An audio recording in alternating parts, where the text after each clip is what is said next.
He grabbed her off the floor with a mop still in his hand. No hesitation, no permission. Just his arms catching a billionaire CEO before her skull hit the marble, and the first thing she said when she looked up at him wasn't thank you. It was, if you tell anyone about this, I will have you fired before sunrise. Marcus Reed looked down at the most powerful woman in the building, trembling, gasping blood at the corner of her mouth, and said the only thing a man who had already lost everything once could say. I've heard that cough before. And I watched the last person who said those words to me die in a hospital bed at 32. Drop your city in the comments right now. I want to see how far this story travels. Subscribe, because what happens next in this building will change the way you see power pride and what it really costs to ask for help. The mop hit the floor a half second before Marcus did. He crossed the room in 6 strides, no thinking, no hesitation, pure instinct, and got both arms under Victoria Sinclair at exactly the moment her legs gave out completely. She was heavier than she looked, not because of weight, but because of resistance. Even unconscious, some part of her body was fighting the fall. He lowered her to the rug, pressed 2 fingers to her neck, found her pulse fast, irregular, too shallow. Hey. He put his hand flat against her cheek. Hey, open your eyes. She coughed instead, hard. The kind of cough that came from somewhere deep in the chest, wet and rattling, and wrong, in a way that hit Marcus somewhere below the ribs, somewhere old and specific. His jaw tightened. He knew that sound.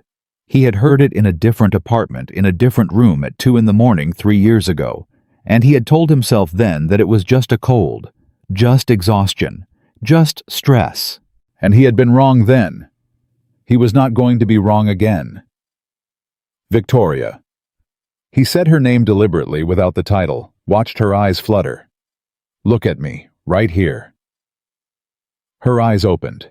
But she stared up at him, and for 3 full seconds, there was nothing in her face but raw, stripped-down terror, the kind a person can't perform or manufacture, the kind that only surfaces when the body overrides the brain.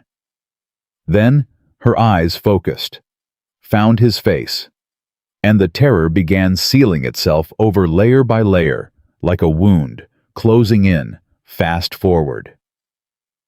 Get your hands off me.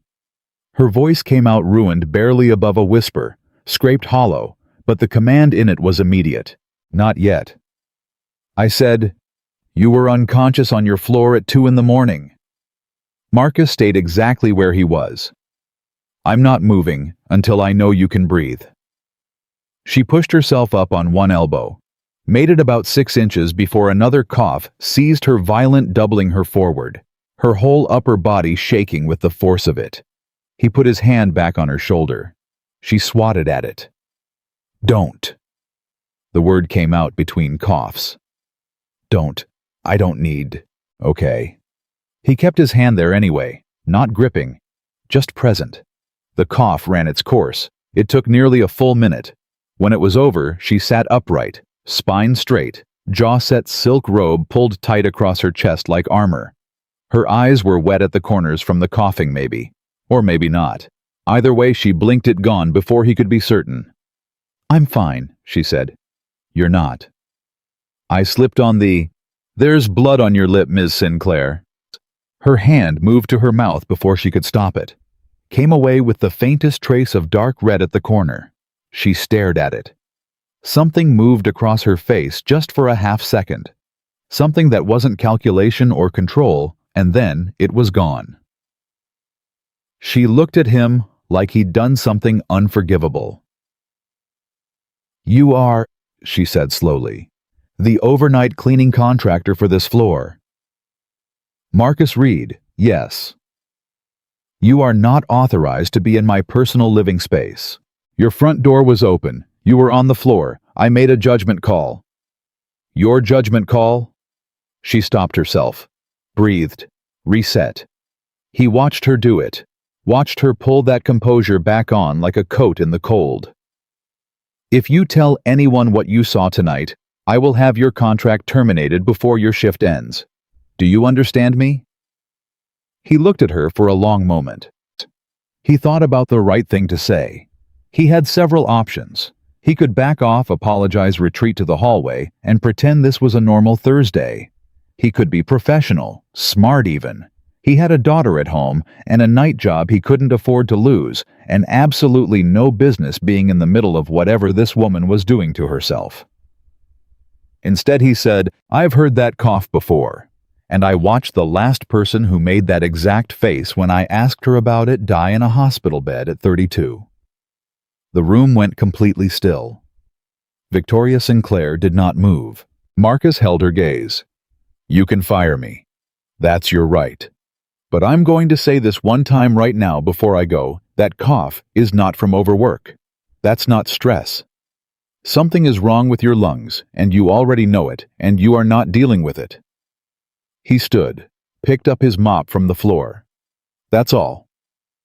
He walked back toward the entryway.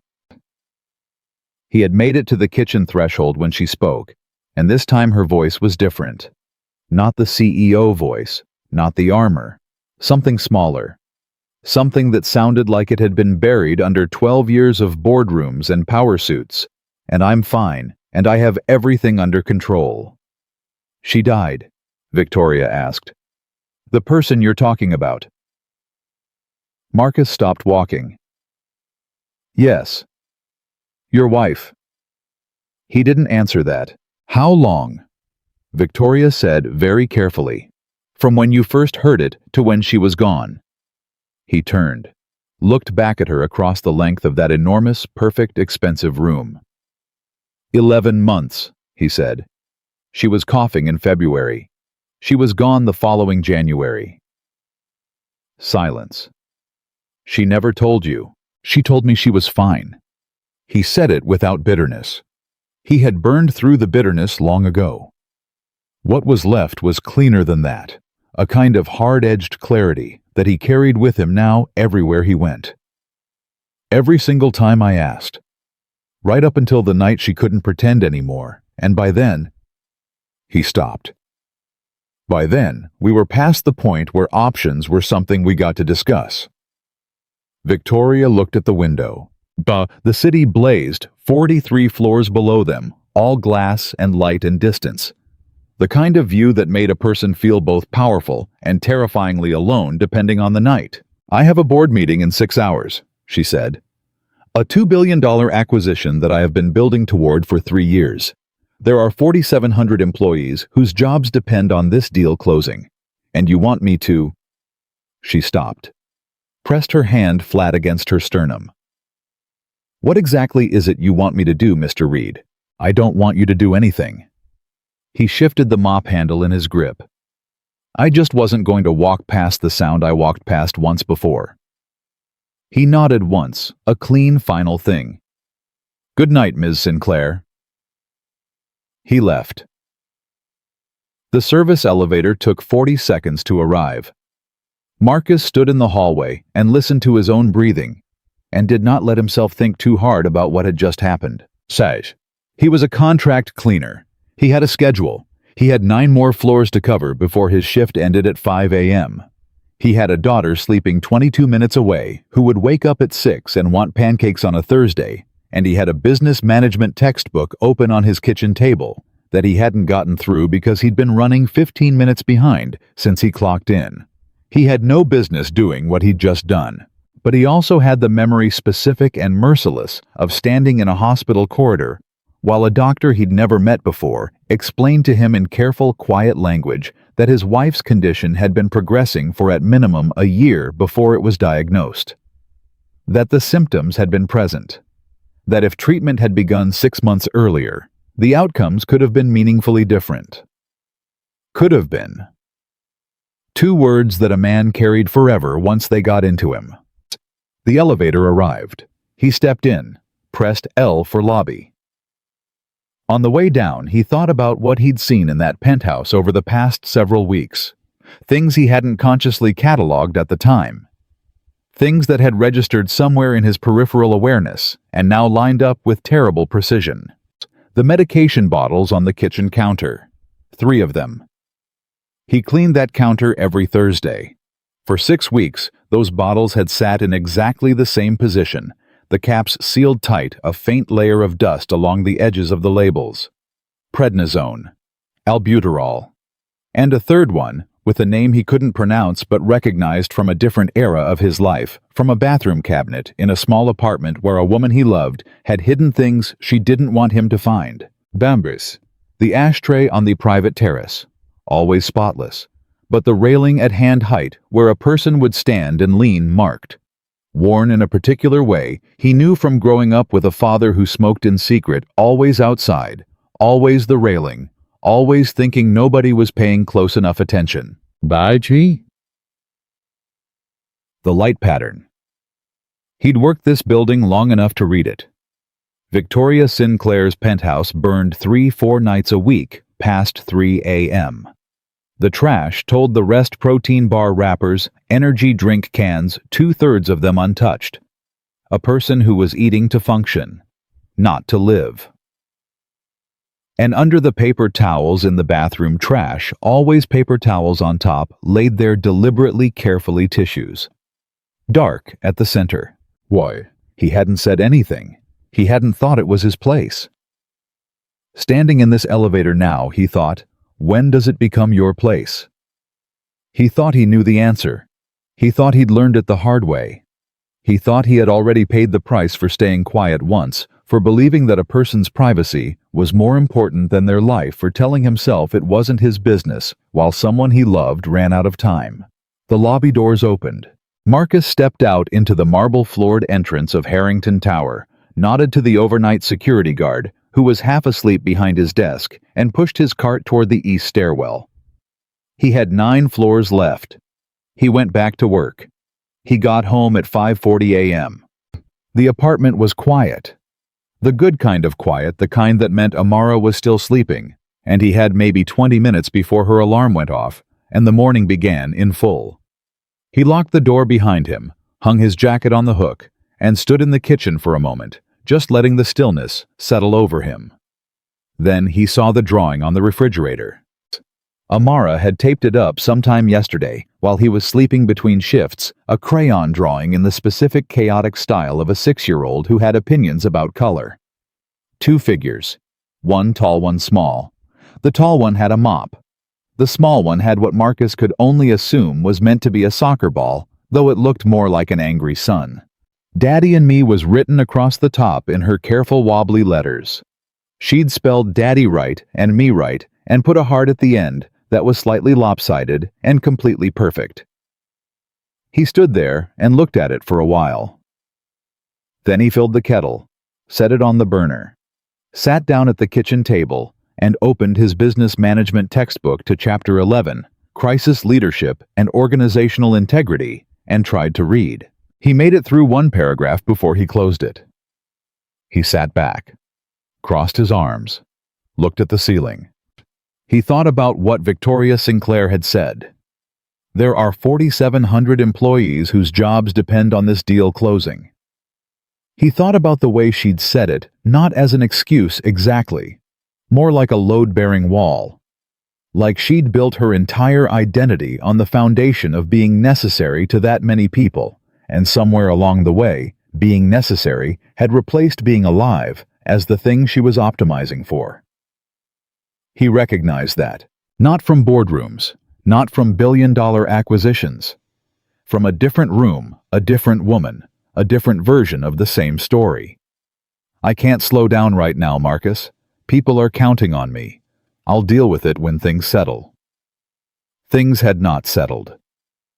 Things had instead progressed to advanced, to aggressive, to words that closed doors faster than any of them were ready for. The kettle went off. He made his tea. He drank it standing at the window, watching the sky do that thing it did around 6 a.m. in the city. That slow, reluctant brightening, like the day itself, wasn't sure it was ready to begin. At 6:03, Amara's alarm went off down the hall.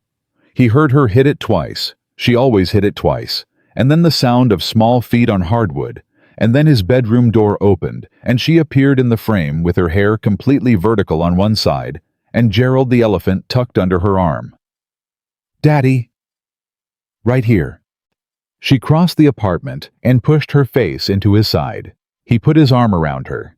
She smelled like sleep and the lavender shampoo he'd bought because it was her mother's brand, back when these things still mattered, in ways he was still figuring out how to explain. "You working again tonight?" she asked. Her voice was still half asleep. "Yeah, baby. Same building. Same building." She was quiet for a moment. Then, "Is the lady up there still sick?" Marcus went still. "Bang." He looked down at her. "What do you know about a lady being sick?" Amara shrugged, the way 6-year-olds shrug one shoulder entirely unconcerned. "You talk in your sleep sometimes. You said she's sick, and someone should tell her. Last week." He stared at her. "Do you want pancakes?" she asked. "Yeah," he said. His voice came out slightly rough. "Yeah, pancakes." Bah. She unwrapped herself from his side and went to the cabinet for the mix with the efficiency of a person who had been doing this since she was 4. Marcus stayed at the window a moment longer.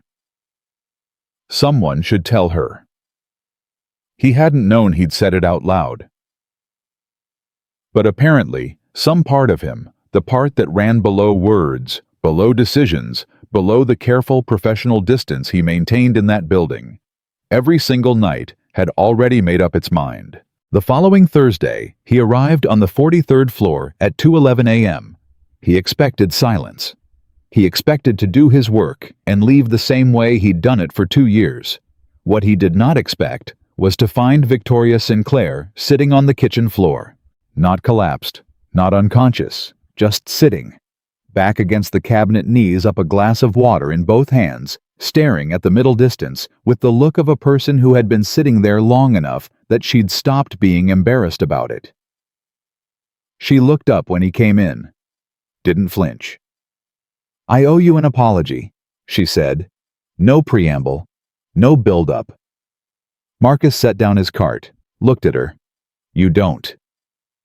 "I threatened your job." "You were scared." "That's not an excuse." "I didn't say it was." He leaned against the counter across from her. "I said it was a reason. There's a difference." She looked at him with that evaluating expression running the numbers, but something in it had shifted since last week, like she was calculating something different now, something she didn't entirely have a formula for.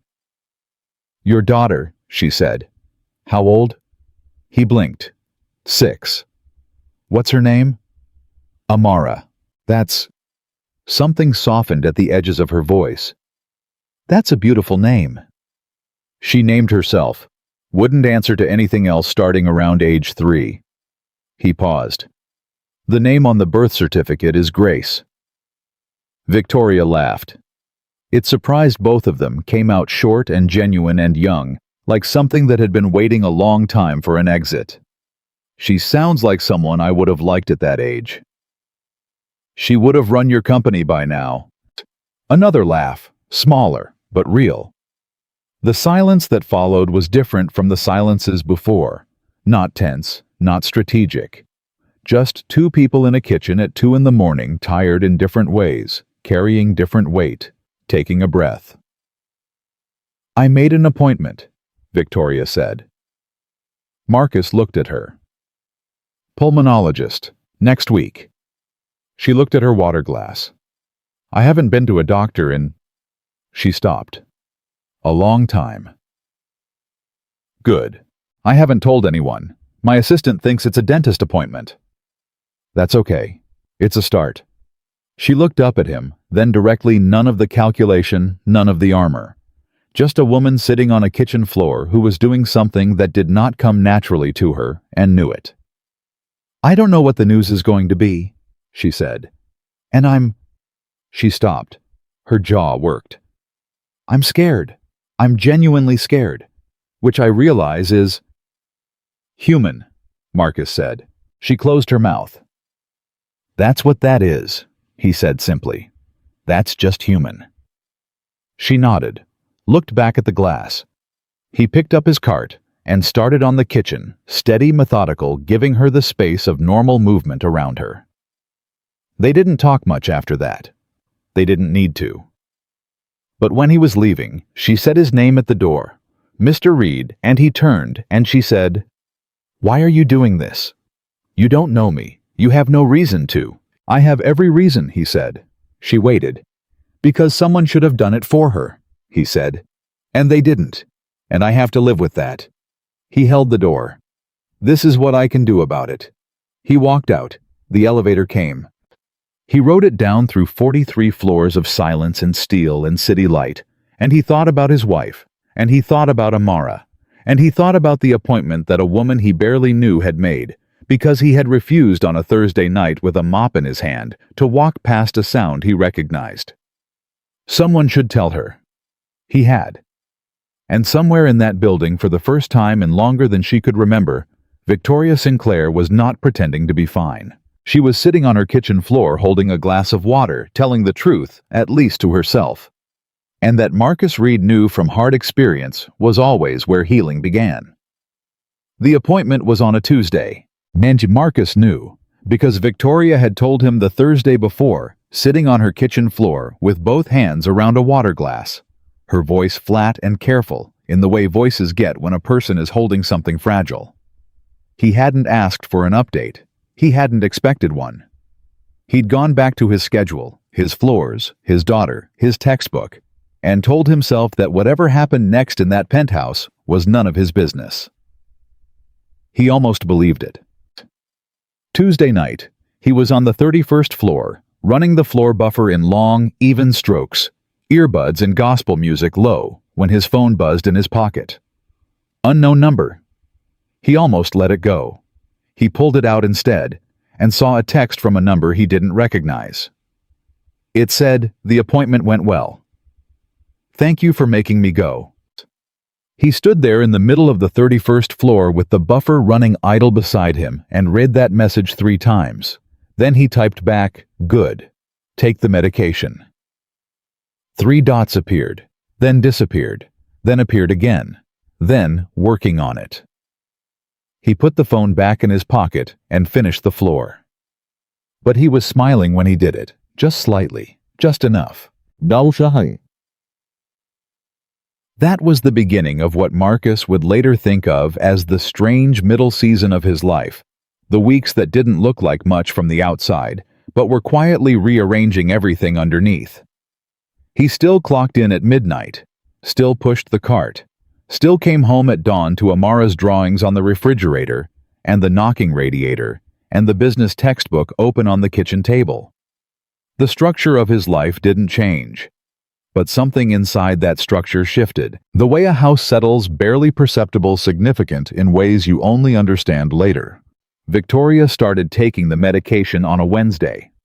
She told him so the following Thursday, leaning against the kitchen doorframe with her arms crossed, like she was reporting a business outcome she wasn't entirely sure how to categorize. "Day 3, she said. "I didn't die." "That's generally the goal," Marcus said. "My physician wants me back in 2 weeks. He's running a full panel." She paused.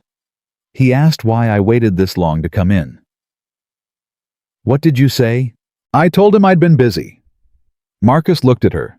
"I know," she said. "I know." "Did he believe you?" "No. He's been my doctor for 4 years. He gave me a look that I can only describe as medically disappointed." She uncrossed her arms. "He also said the inflammation in my airways is significant enough that he wants a chest scan before the end of the month." The word significant landed in the space between them and sat there. Marcus kept his expression neutral. "You going to do it?" "I scheduled it before I left the office." She said it like it surprised her, like some part of her had done it before the more familiar part could argue. "I don't know who I'm becoming," she added quieter. "Someone who shows up for herself," Marcus said. "Probably takes some getting used to." Becca. She looked at him for a moment, that measuring look except softer now than it had been a month ago. Less like an assessment and more like recognition. "You're very direct," she said. "Did anyone ever tell you that?" My wife used to say I had the conversational style of a man who had already thought through all the reasons not to say the thing and decided to say it anyway. Victoria almost smiled. She sounds like she was smart. Smartest person I ever knew. He picked up his cart. Which is why it still kills me that she didn't trust me with the truth until it was too late for the truth to do anything useful. He said it evenly, not as an accusation, not at Victoria, just out loud. Into the room. The way a man says something when he's learned that keeping it inside doesn't help anyone. Victoria heard it for what it was. "I'm not her," she said, gently, not defensive. "No?" Marcus agreed. "You're still here. That's the whole difference." He pushed the cart into the hallway and got back to work. 3 days later, at 11:47 p.m. on a Sunday, which was not his shift, which was not his floor, which was not in any professional sense. His concern, his phone rang. He was asleep. He'd been asleep for exactly 40 minutes after getting Amara down, which meant he came up from unconsciousness like a man surfacing from deep water, disoriented and already reaching for the phone before he was fully awake. Unknown number. Same one. He answered. "The scan is tomorrow," Victoria said. No hello, no preamble. Just those 5 words and then silence on her end so complete he could hear the city behind it, distant, indifferent 43 floors below her. Marcus sat up, pressed the phone to his ear, looked at the dark of his bedroom. "Okay," he said. I'm not calling for anything specific. I just..." She stopped. He heard her breathe. "I've never told anyone about any of this. Not my assistant, not my VP, not the 3 board members I've known for a decade. Nobody." Another pause. "I don't entirely know why I'm telling you." "Because I already know," he said. "There's no performance required with me." A long silence. "That's exactly it," she said. She sounded almost startled, like he'd named something she'd been circling for weeks without being able to land on it. "I spend every single day performing for someone. Investors, employees, press the board. Even my friends, if I'm being honest, even the people I'm closest to, there's still a version of me I'm managing, an image I'm maintaining." Her voice dropped. "I don't know how to turn it off. I don't know if I remember how." "You turned it off sitting on your kitchen floor," Marcus said. She was quiet. "That was the real version," he said. "I didn't think less of you. I thought you looked like someone who was finally tired enough to stop pretending." She said nothing for long enough that he checked the phone to make sure the call hadn't dropped. "Mom, then. My mother used to say that the most dangerous thing a woman in power can do is let anyone see her bleed." Her voice was careful around the memory, handled. She built a whole life around that idea. How'd that work out for her? A beat. Then something that wasn't quite a laugh, more like a breath that briefly forgot to be sad. She died alone in a beautiful house with a lot of people at the funeral who barely knew her. She paused. She was 58. "I'm sorry." She would have said she had no regrets. "Do you believe her?" "No." The word came out quickly, without deliberation, like it had been sitting right at the surface waiting for someone to ask. "No, I don't. I think she had more regrets than she knew how to count, and the only way she knew to deal with that was to keep moving fast enough that they couldn't catch up." Marcus sat in the dark of his bedroom and listened to that. "You sound like you know that strategy," he said. The silence that followed was answer enough. "Get some sleep," he said. "The scan is a fact-finding mission. It's not a verdict. Facts you can work with. Not knowing is what kills you." She exhaled, long and slow. "When did you get this wise?" "I'm not wise. I just paid a very expensive tuition for these particular lessons." He leaned back against the headboard. "You're going to be okay tomorrow." "You don't know that." "No?" he agreed. But I know you walked into a doctor's office when you didn't want to, and you scheduled a scan when you were terrified to, and you called a man you barely know at midnight because you needed to say it out loud to someone. That's not a woman who isn't going to be okay." Another long pause. "Good night, Mr. Reed," she said finally. "Good night, Miss Sinclair." She hung up. He set the phone on the nightstand and lay back down and stared at the ceiling for 20 minutes before he could get back to sleep. The scan results came back 10 days later. The TIA. Marcus was on the 43rd floor on a Thursday, his regular shift 2 a.m. routine, when Victoria came out of the bedroom holding a single sheet of paper, the way a person holds something they'd rather not be holding. Her face was arranged the way he'd learned to read by now, outwardly composed, something sharp and frightened, running just beneath the surface. She crossed the room and held the paper out to him. He took it, read it. He'd spent enough time in medical waiting rooms to understand what he was reading. Enough time listening to doctors explain things in careful, quiet language. The words moderate to severe and chronic inflammation and early-stage fibrosis were not words he was unfamiliar with. They were not good words. But they were also not the worst words. He had heard worse words. He had heard words that closed doors completely. These words left doors open. He folded the paper, handed it back to her. "Your doctor already called you," he said. "It wasn't a question. An hour ago, he was—" She stopped, cleared her throat. He was kind about it, which somehow made it harder. "What's the treatment plan?" "Aggressive respiratory therapy. The medication I'm already on adjusted. And," she set the paper on the table face down, "complete cessation of smoking. Immediately. Not reduced. Gone." "How long have you been smoking?" She looked at the window. 12 years, give or take. "Started when?" A pause that was its own kind of answer. "When I started the company," she said. "First investor pitch that fell through. I was 22. I bummed a cigarette off someone outside the building because I needed something to do with my hands, and I didn't know how else to stand up straight after that." She crossed her arms over her chest. "I told myself it was temporary." "How many a day?" I'm not a pack-a-day person. I never was. That's the thing." She turned from the window. It was always hidden. Always controlled. 10-15 minutes on the terrace. Never around anyone. Never at work. Never at events. Never where a camera could reach. I managed it the way I manage everything, which apparently means I managed it straight into lung damage without anyone knowing it was happening. Marcus let that settle. "Your board doesn't know," he said. "Nobody knows. Not a single person in my professional life." She said it flatly. "And it has to stay that way." He looked at her. "I mean it," she said. "The acquisition I told you about, the $2 billion deal, it's in the final stage. Closing in 6 weeks. If any word gets out that the CEO has a respiratory condition, the other party will use it as leverage. The board will use it as leverage. There are 3 people on that board who have been waiting for an opening like this since my 2nd year." Her voice hardened. "I know how this game works, Mr. Reed. I've watched it happen to other people. The moment they sense vulnerability, they move. So you're going to keep hiding it. I'm going to keep managing it.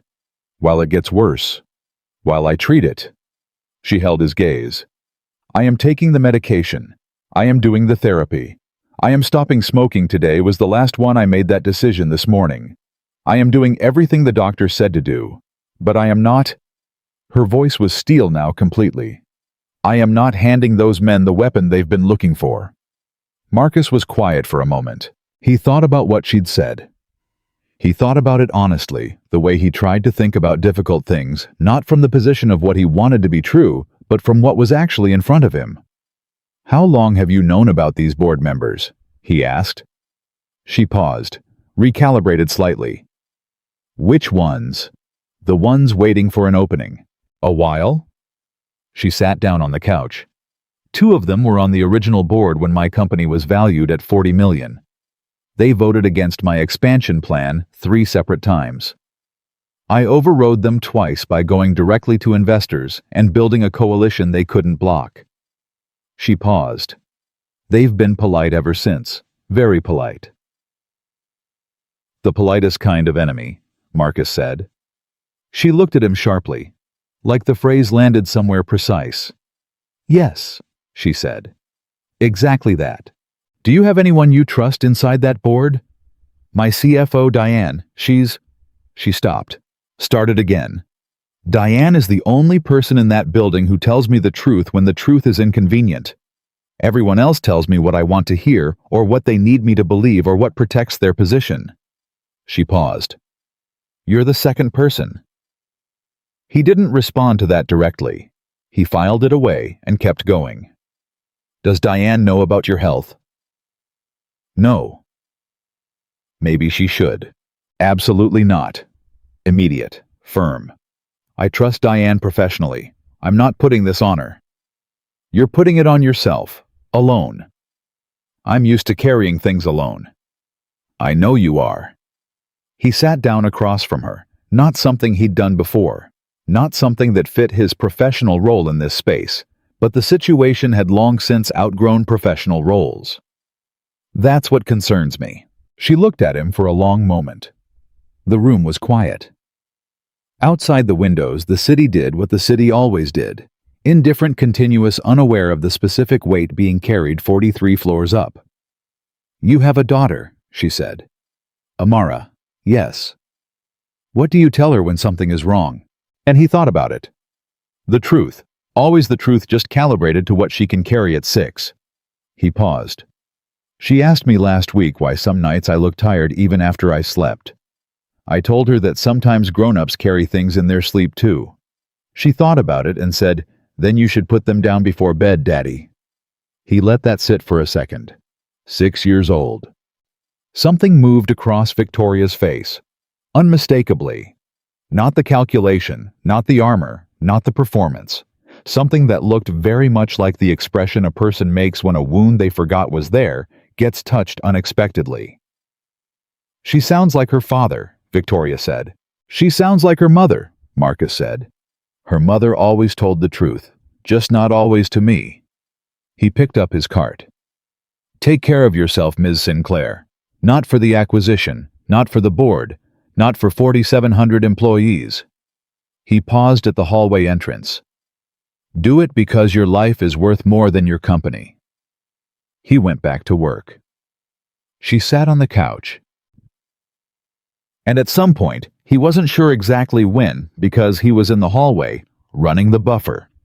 She walked to the kitchen, opened the cabinet above the refrigerator, and took out a pack of cigarettes he hadn't known was there. He heard the cabinet, heard her footsteps, heard nothing else for a long moment. When he came back through to collect his equipment at the end of the shift, the cigarette pack was in the kitchen trash, unopened. He didn't say anything about it, but when he was loading the cart back into the service elevator, he pulled out his phone and sent a single text to that unknown number. It said, "You're going to be okay." 3 dots. Then, "How do you always know what to say?" He typed back, "I don't. I just refuse to say nothing." He rode the elevator down. In the lobby, the overnight guard was half asleep as usual, chin nodding toward the desk. Marcus pushed the cart past him, out through the service corridor, and stood for a moment in the loading bay in the pre-dawn cold. The city making its 4 a.m. sounds distant traffic, a truck somewhere. The specific kind of urban quiet that wasn't really quiet at all, just a lower register of the same constant noise. He breathed in the cold air. He thought about what she'd said. Those men have been waiting for an opening. He thought about the specific way she'd said it, not with paranoia, but with the flat certainty of a person describing geography they have mapped very carefully over a long time.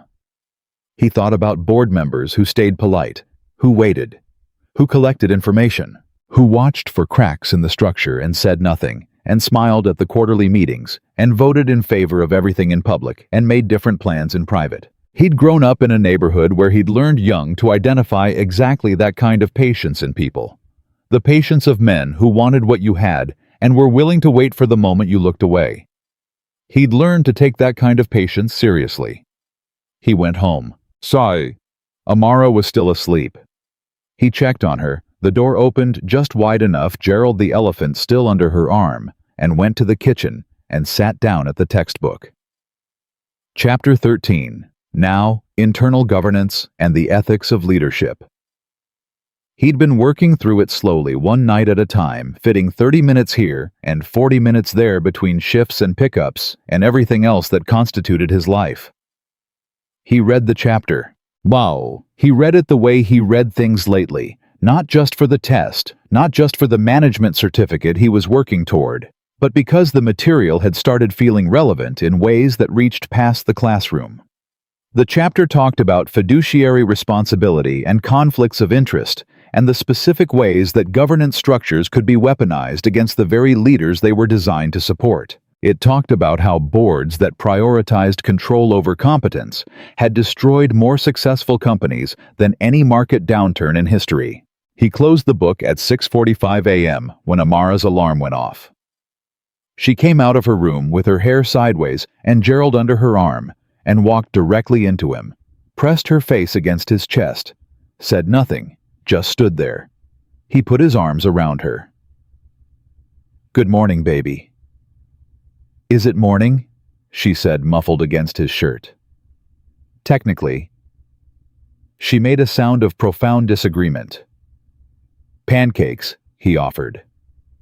She separated from him and looked up. "Blueberry. We have blueberries."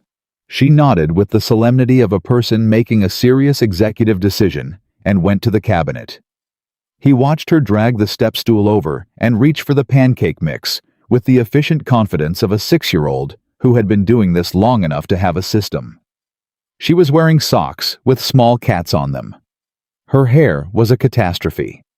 She was the most serious, most competent, most completely herself person he had ever known in his life. He thought about what Victoria had said. "Do you tell her when something is wrong?" "Always," he had said, "always the truth." He stood in his kitchen watching his daughter make pancake mix with focused, matter-of-fact purpose, and he thought about a woman 43 floors up in a building 22 minutes away who had spent 12 years choosing the performance over the truth, who had built something extraordinary and real out of that choice, who was now sitting with a medical report and an unopened pack of cigarettes in a trash can, and 3 board members who smiled at her face and sharpened their knives when her back was turned. He thought, "She is not going to make it through this alone." He thought, "That is not your problem, Marcus. That is not your floor." He thought, "Tell me one time in your life that line of thinking worked out." Amara put the blueberries in, stirred them in with great seriousness. "Daddy," she said without looking up. "Yeah." "Are you going to help the sick lady?" He stopped. "What?" "The sick lady, from the tall building." She looked up at him, spatula in hand, entirely matter-of-fact. "Are you going to help her?" He stared at his daughter. "How do you know about—" "You said her name in your sleep again." She turned back to the bowl. "You said Victoria, and then you said someone has to tell them, and then you made a sound like you were worried." She paused. "You always make that sound when you're worried about someone and you don't know what to do about it yet." Marcus stood very still in his kitchen at 6:52 in the morning. His 6-year-old daughter stirred blueberry pancake batter and waited for his answer with the patience of someone who had already decided she wasn't in a hurry because she already knew what he was going to say. "Yeah," he said finally. "I'm going to help her." Amara nodded, set the bowl down, pulled the pan from the cabinet. "Good," she said. "That's what Mommy would do." Marcus Reed stood in his kitchen in his small apartment with the knocking radiator and the drawings on the refrigerator and the business textbook on the table, and felt the particular sensation of a decision-making itself not being made, not being chosen, but simply arriving, complete, already real. He was going to pay attention. He was going to stay close. About 10. And if those board members were doing what Victoria feared they were doing, if they were moving in the dark, sharpening their patience into something with an edge, Marcus Reed, who had grown up reading the patience of men who wanted what others had, was going to see it coming.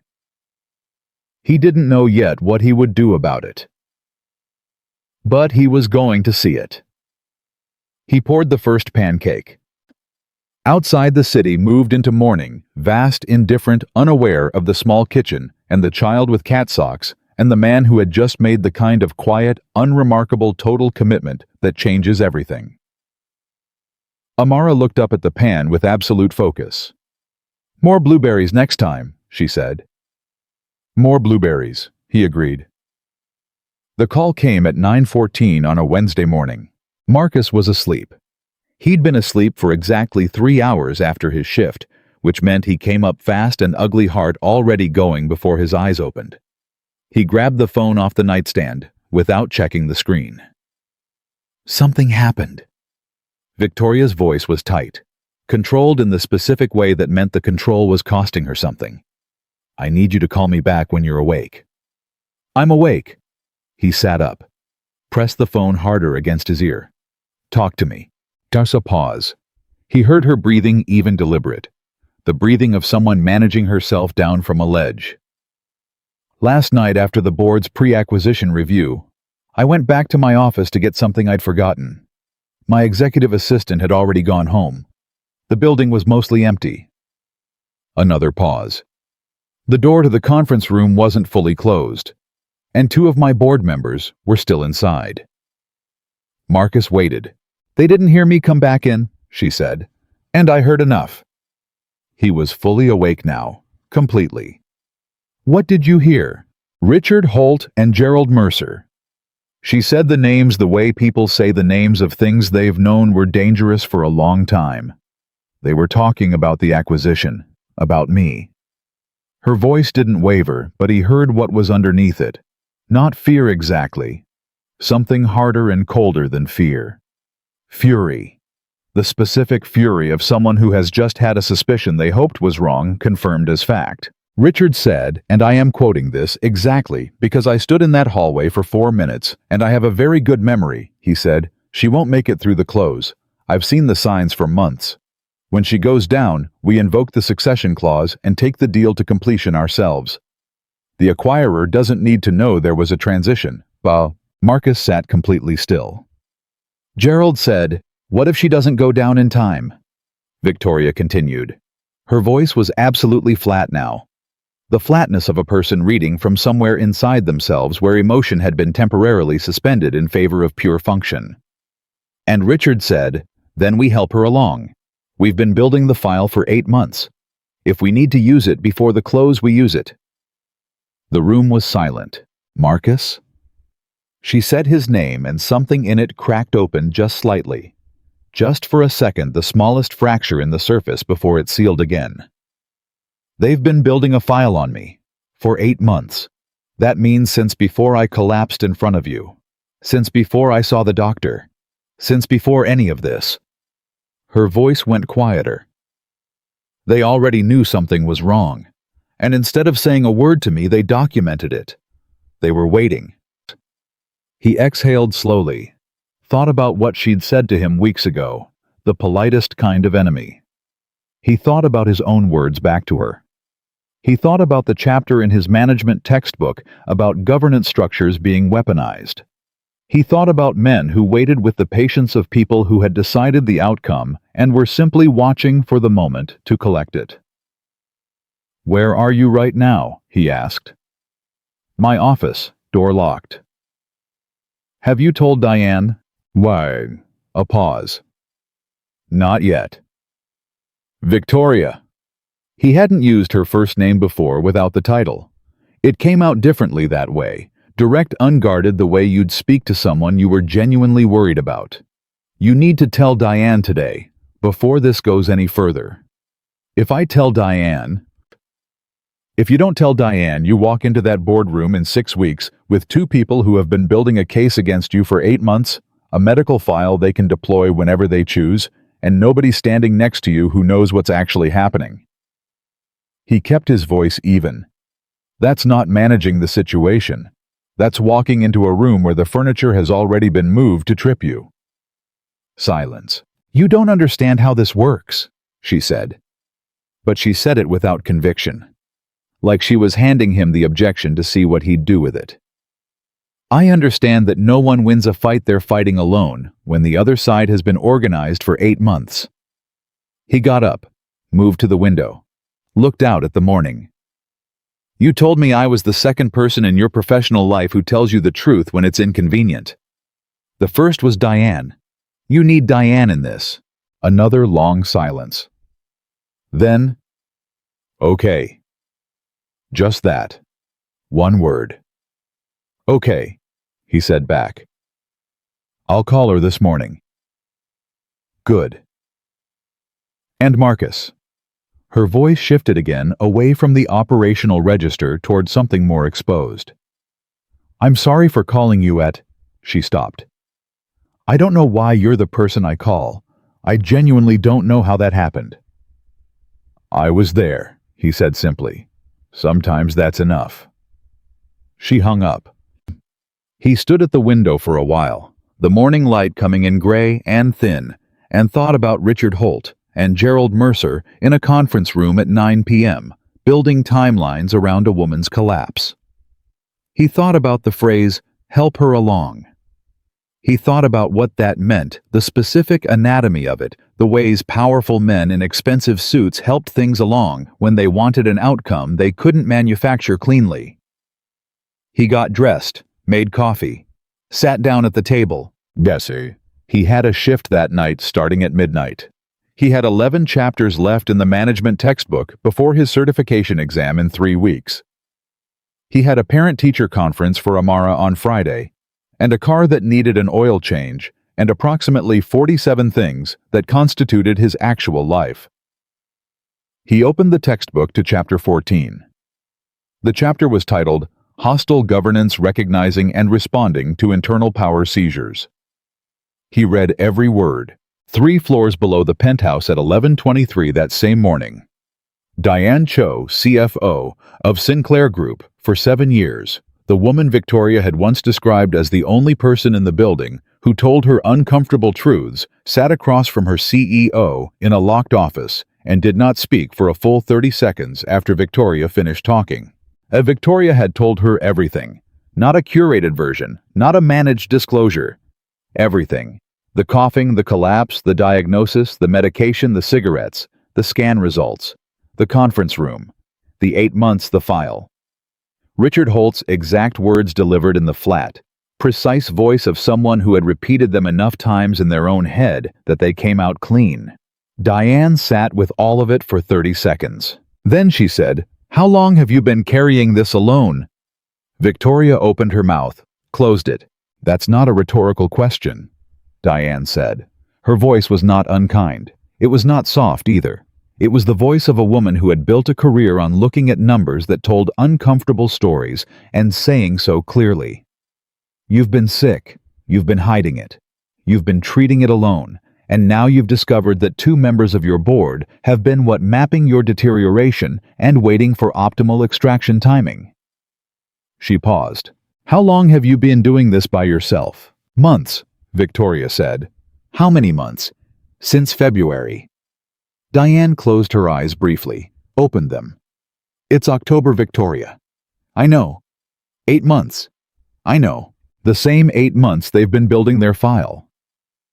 Diane leaned forward. Do you understand what I'm telling you?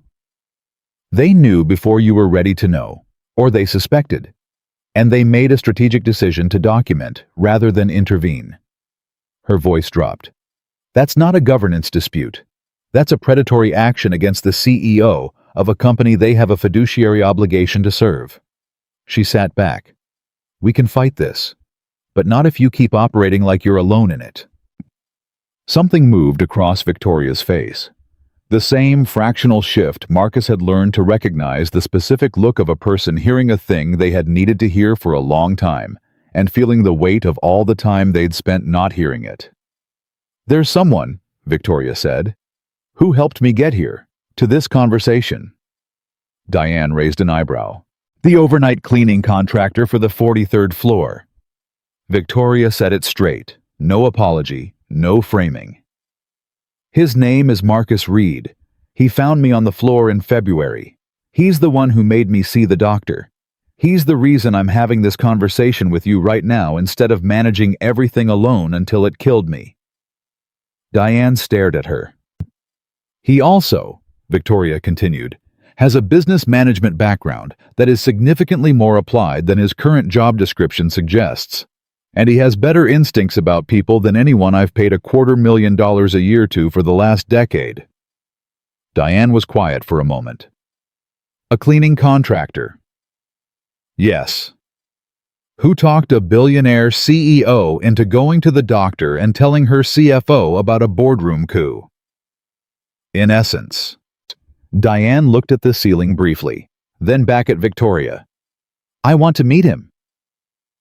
That seems, Victoria paused, reasonable. Tonight, Diane said. Can you arrange that? Victoria picked up her phone. Marcus was asleep for the second time that day, legitimately deeply asleep, the kind of 3-hour recovery sleep that a man who works midnight to 5 a.m. earns when the text came through at 2:47 p.m. He read it twice. My CFO wants to meet you. Tonight, before your shift. She says she has questions about what I've told her, and she'd rather hear from you directly. I said I'd ask. You can say no. He lay there for a moment looking at the ceiling. Then he typed, What time? The response came back in under 10 seconds. 7 p.m. The building lobby. I'll have you cleared through security. He put the phone down. He lay there another minute. Then he got up, showered. Ironed the one good shirt he owned that wasn't his work uniform. Picked Amara up from aftercare at 5:15. Fed her dinner. Got her set up with her coloring books and the babysitter from next door, who charged $15 an hour, and drove to Harrington Tower. He arrived at 6:58. Diane Cho was already in the lobby. She was 52 years old, compact and precise-looking, wearing a charcoal blazer with her reading glasses pushed up on her head, and she was standing with the particular posture of a person who arrived early as a matter of principle. She looked at Marcus when he came through the door, took him in completely the way people who are good at their jobs take people in, and crossed to him. Marcus Reed, she said. Ms. Cho. She shook his hand, firm, brief. Victoria told me you've been watching out for her since February. I've been paying attention, he said. There's a difference. She looked at him for a moment. She said you'd say something like that. She gestured toward the seating area near the window. Can we sit? They sat. The lobby around them was the quiet hum of a luxury building in early evening. A few residents passing through the front desk, staffed by someone Marcus recognized from his regular arrivals. How much do you know about what's happening with the board? Diane asked. No warm-up, no small talk. I know about Holt and Mercer, he said. I know about the file. I know about the succession clause and the 8 months. He paused. I know enough to know she can't go into the close of this acquisition without someone watching what those two are doing. Diane studied him. You have a management background? Working on one. Night program at the community college. Certification in 3 weeks. Before that, 14 years working in building operations and facility management. I've watched a lot of people in a lot of buildings. He met her gaze directly. You learn things about how organizations work from the outside that people inside sometimes can't see. Like what?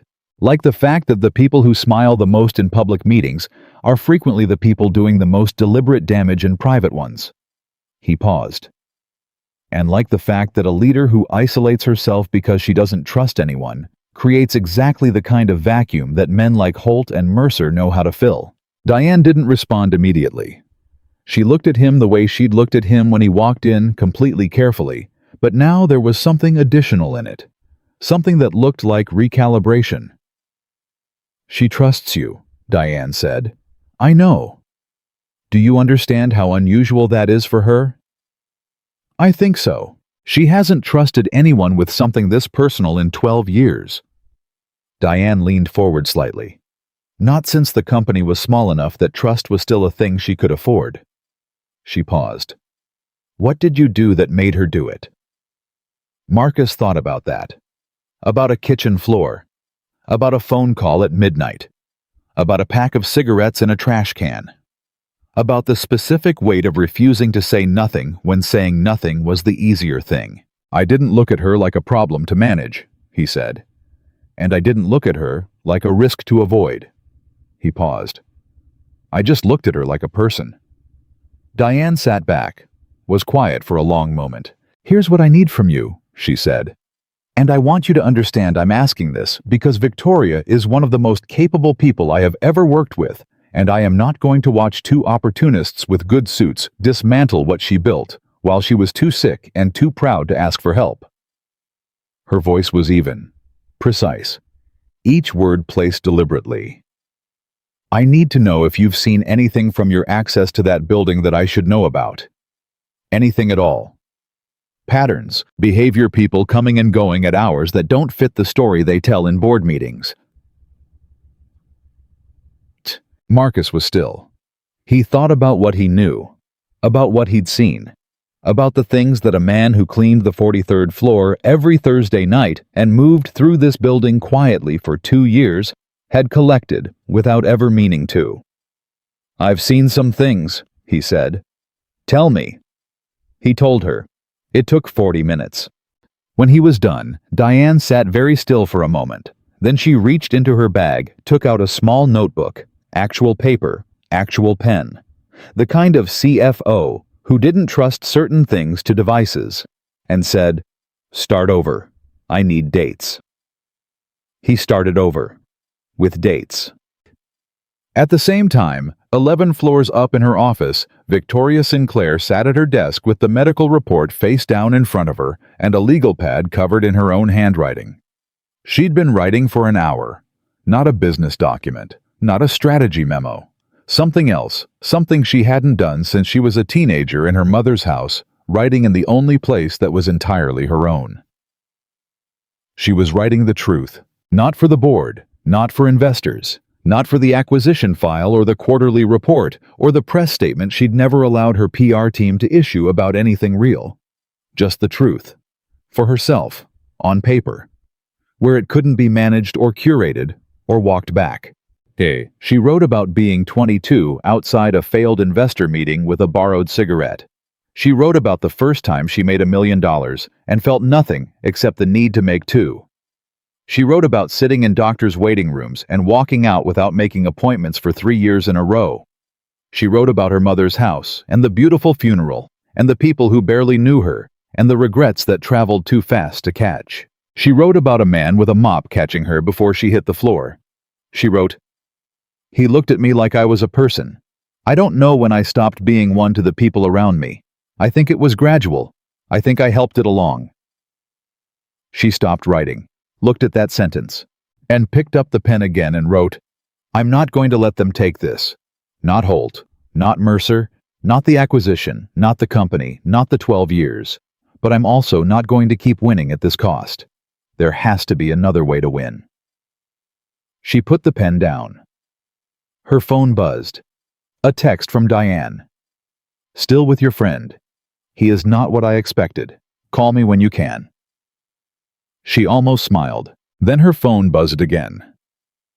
Different number. Her executive assistant. And the message made her go completely still. Mr. Holt is asking for an emergency board call tomorrow morning. He says it's regarding a material development in the acquisition. He wants all members present at 8 a.m. Victoria stared at that message. Material development. She knew that language. She'd written that language into board protocols herself 7 years ago when she was building the governance structure of a company she thought she could control. Material development was the specific phrase that triggered the emergency assembly provision. It was the phrase you used when something had changed that required immediate collective action. It was also, she now understood with complete clarity, the phrase Richard Holt had been saving for the moment he decided the file was ready. Her hands were steady. She was aware of that. Noted it. Her hands were steady, and her breathing was even, and she was 30 years old, and she had built something real, and she was absolutely not going to let it end in a boardroom at 8 a.m. while she was sitting here alone. She called Diane. Diane picked up on the first ring. "I just got the notification." "He's moving tomorrow," Victoria said. "I see that." "Is Marcus still with you?" "He's right here." "Put me on speaker." A brief sound of movement, then Diane's voice. "Go ahead, Marcus." Victoria's voice was steady, every bit as steady as her hands. "They're moving tomorrow morning. Emergency board call. Holt is using the material development provision." She paused. "I need to know everything you just told Diane. Every date, every observation, every pattern. Because tomorrow I walk into that room and I either come out with my company or I don't, and I am not walking in there without the full picture." Marcus's voice came through the phone even and clear. "Then let's go through it." "All of it." "All of it," he confirmed. It was 8:47 p.m. Outside the city moved through its evening, indifferent as always, continuous as always, unaware of the specific thing assembling itself in a lobby 11 floors below, a woman who had spent 12 years building walls and was now for the first time choosing to build something else instead. They talked for 3 hours. Diane wrote everything down on actual paper with an actual pen. Victoria asked questions from her office, her voice getting sharper and more precise as the night moved forward, the way a blade gets sharper the more deliberately it's worked.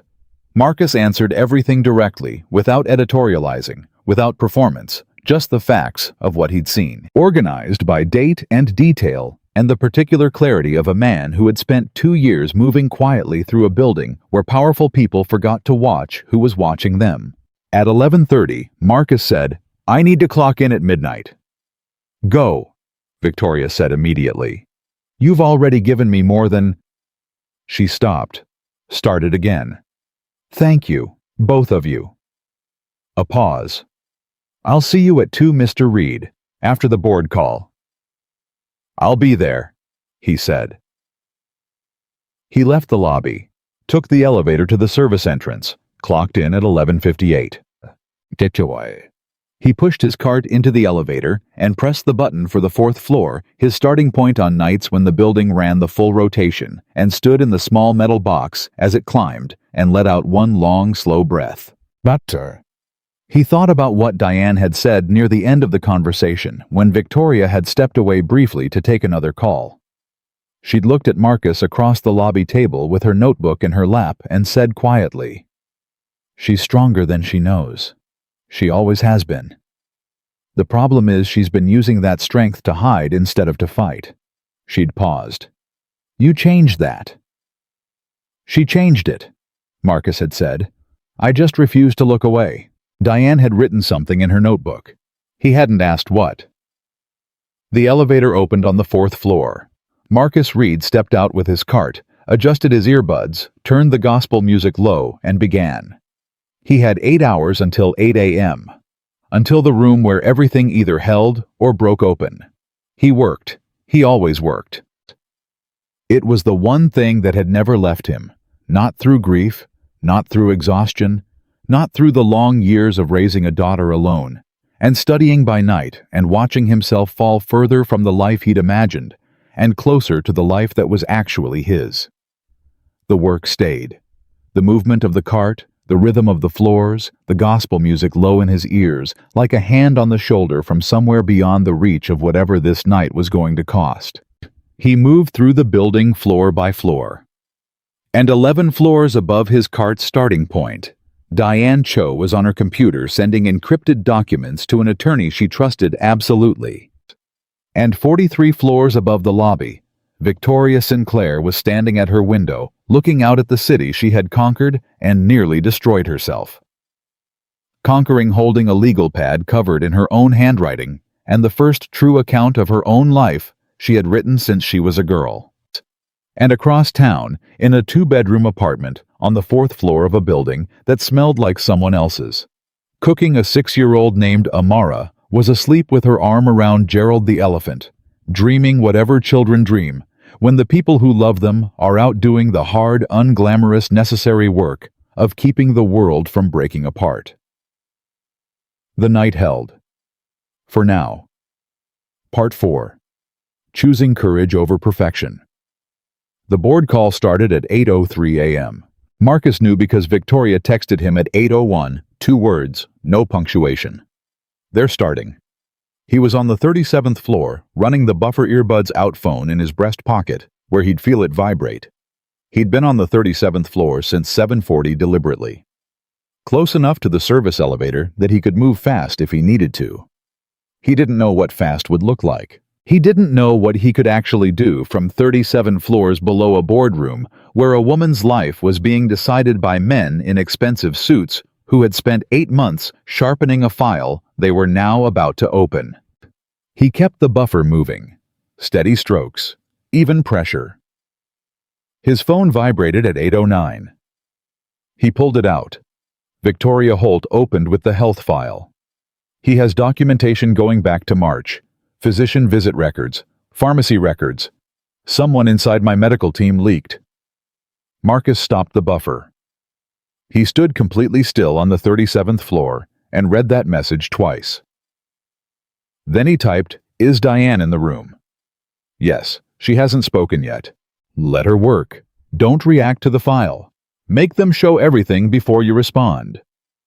3 dots. Then, how are you this calm? He typed back, I'm not. Keep going. He put the phone back in his pocket and stood there for a moment, with his hand flat against the buffer handle, feeling the weight of what was happening 6 floors above him. Someone inside her medical team. 8 months of documentation. Pharmacy records. The specific, deliberate anatomy of a betrayal that had been constructed with patience and precision by people who understood that the most effective way to remove someone from power was not a sudden attack, but a slow, methodical accumulation of evidence that made the removal look inevitable. Look reasonable. Look like the only responsible choice. And he had read about this in Chapter 14. He had not expected to watch it happen in real time to someone he knew. His phone vibrated again at 8:17. This time, it was Diane. Holt just invoked the succession clause. He's moving for a vote to place Victoria on medical leave pending an independent health assessment. He needs 5 votes. He has 3 confirmed, including Mercer. Working on the 4th, now targeting Patterson. Marcus typed back immediately. Patterson voted against Holt's compensation restructuring proposal in June. Check the minutes. He's not a natural ally. A pause. Then, how do you know that? I've been in this building for 2 years. People talk in empty conference rooms. Another pause. Longer, then useful. Stand by.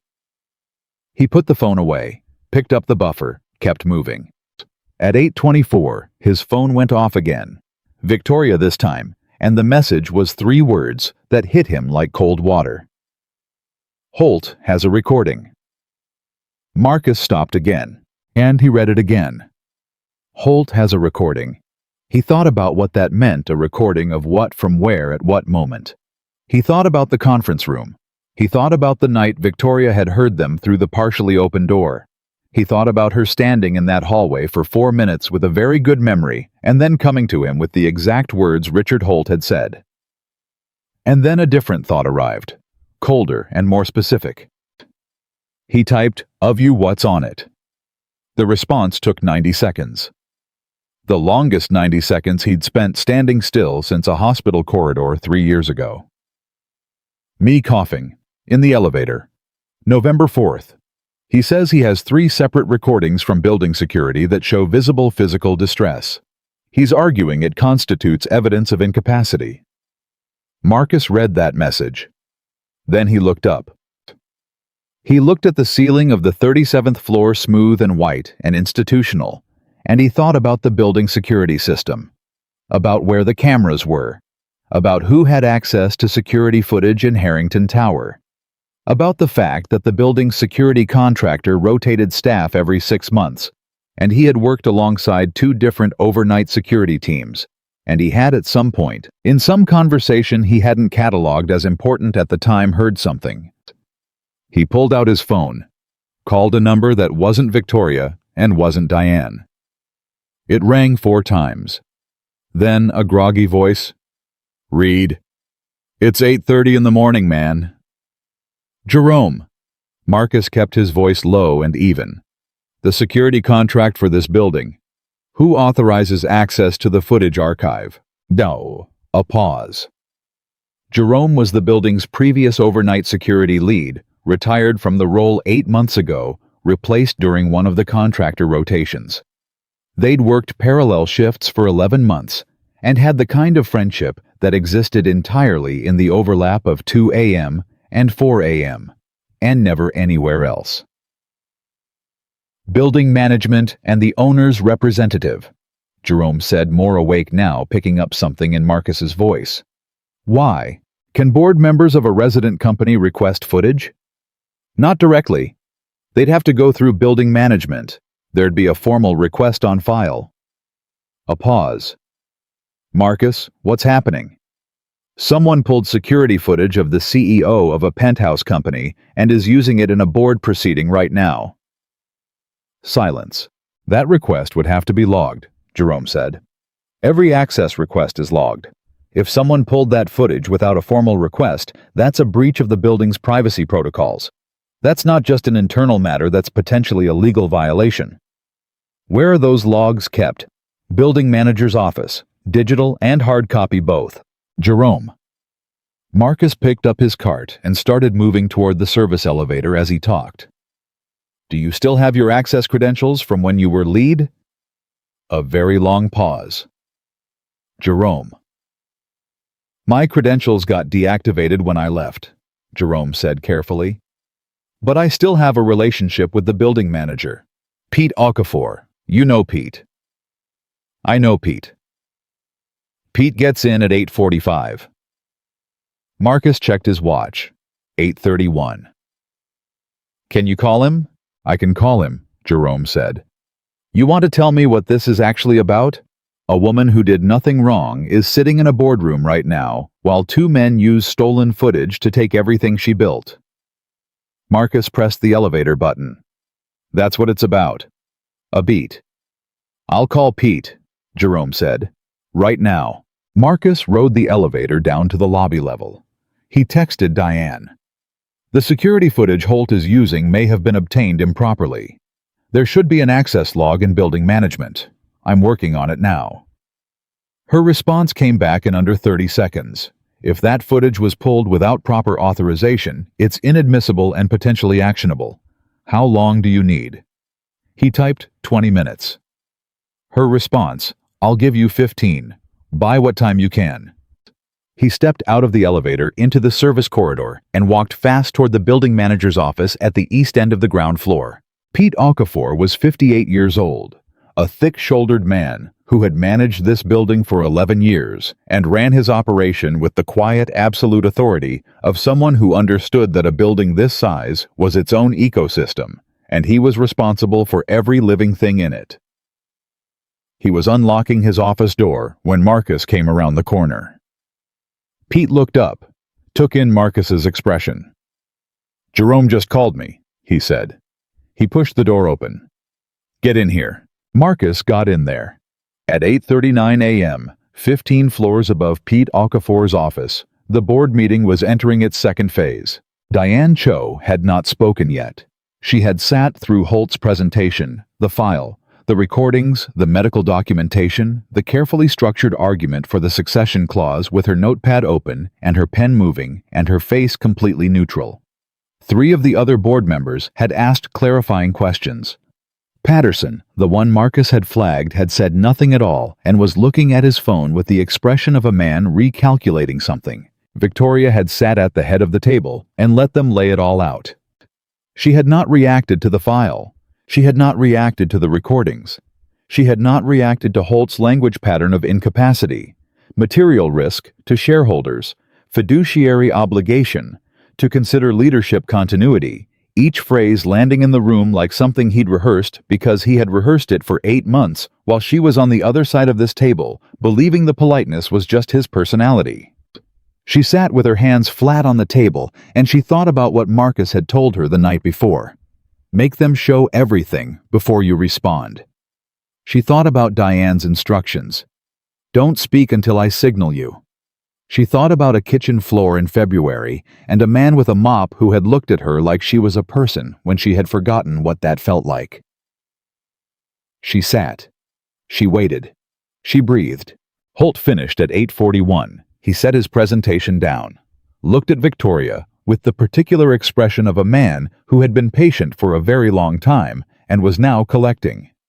I want to be clear, he said, that this motion comes from a place of genuine concern for Victoria's well-being and for the stability of the company during a critical period. The room was quiet. Then Diane Cho put her pen down. She did it the way she did most things, deliberately, precisely with the specific quality of an action that signals something larger is arriving. Every head in the room turned toward her. "Richard," she said, "before we proceed to a vote, I have one question." Holt's expression stayed smooth. "Of course. The security footage you've included as exhibits 3 through 5 in your presentation." Diane opened her notepad to a specific page. "Can you walk us through the authorization chain for how that footage was obtained?" A beat, imperceptible to most people in the room, not to Victoria. The footage was provided by... "I'm asking about the authorization chain," Diane said. "Specifically, the formal access request that would have been filed with Harrington Towers Building Management in order to obtain archived security footage of a private resident's common area activity." She paused. "That request would be logged. It would have a date, an authorizing signature, and a stated purpose. Can you tell us what that documentation shows?" J. Holt's expression did not change, but something behind it did. Victoria had sat across from this man for a decade. She could read what was happening behind his face, the way she could read a balance sheet, not easily, not immediately, but with the specific competence of someone who had learned to look past the surface numbers to what they actually indicated. He hadn't expected this question. He hadn't. "The footage was provided through appropriate channels," he said. "I'm happy to supply the documentation after the meeting." "I'd like it now," Diane said pleasantly. "Since you've included the footage as evidence in a motion that would remove our CEO from leadership, I think the board deserves to understand the provenance of that evidence before we vote on it." She looked around the table. "I think that's a reasonable position. Does anyone disagree?" Patterson looked up from his phone. "That seems reasonable," he said. Holt looked at Patterson. Something shifted in his expression, the recalibration of a man who had counted on a number and found the number had moved. At 8:44 a.m., Marcus's phone vibrated in Pete Okafor's office. It was Diane. "They're stalling on the footage provenance. What do you have?" Pete slid a printed log sheet across the desk. Marcus looked at it. The access request for the security footage dated September 12th, 9 days before the emergency board call was announced, was filed not by Richard Holt directly, but by an external security consulting firm. A firm Marcus had never heard of. But Pete had already pulled the vendor registration for that firm from the building's contractor database, and at the bottom of the registration under Authorized Representative was a name Marcus recognized immediately: Gerald Mercer's son-in-law. Marcus photographed the log sheet with his phone, photographed the vendor registration, sent both to Diane with a single line: Mercer's family connection to the firm that pulled the footage. Dates included. He looked at Pete.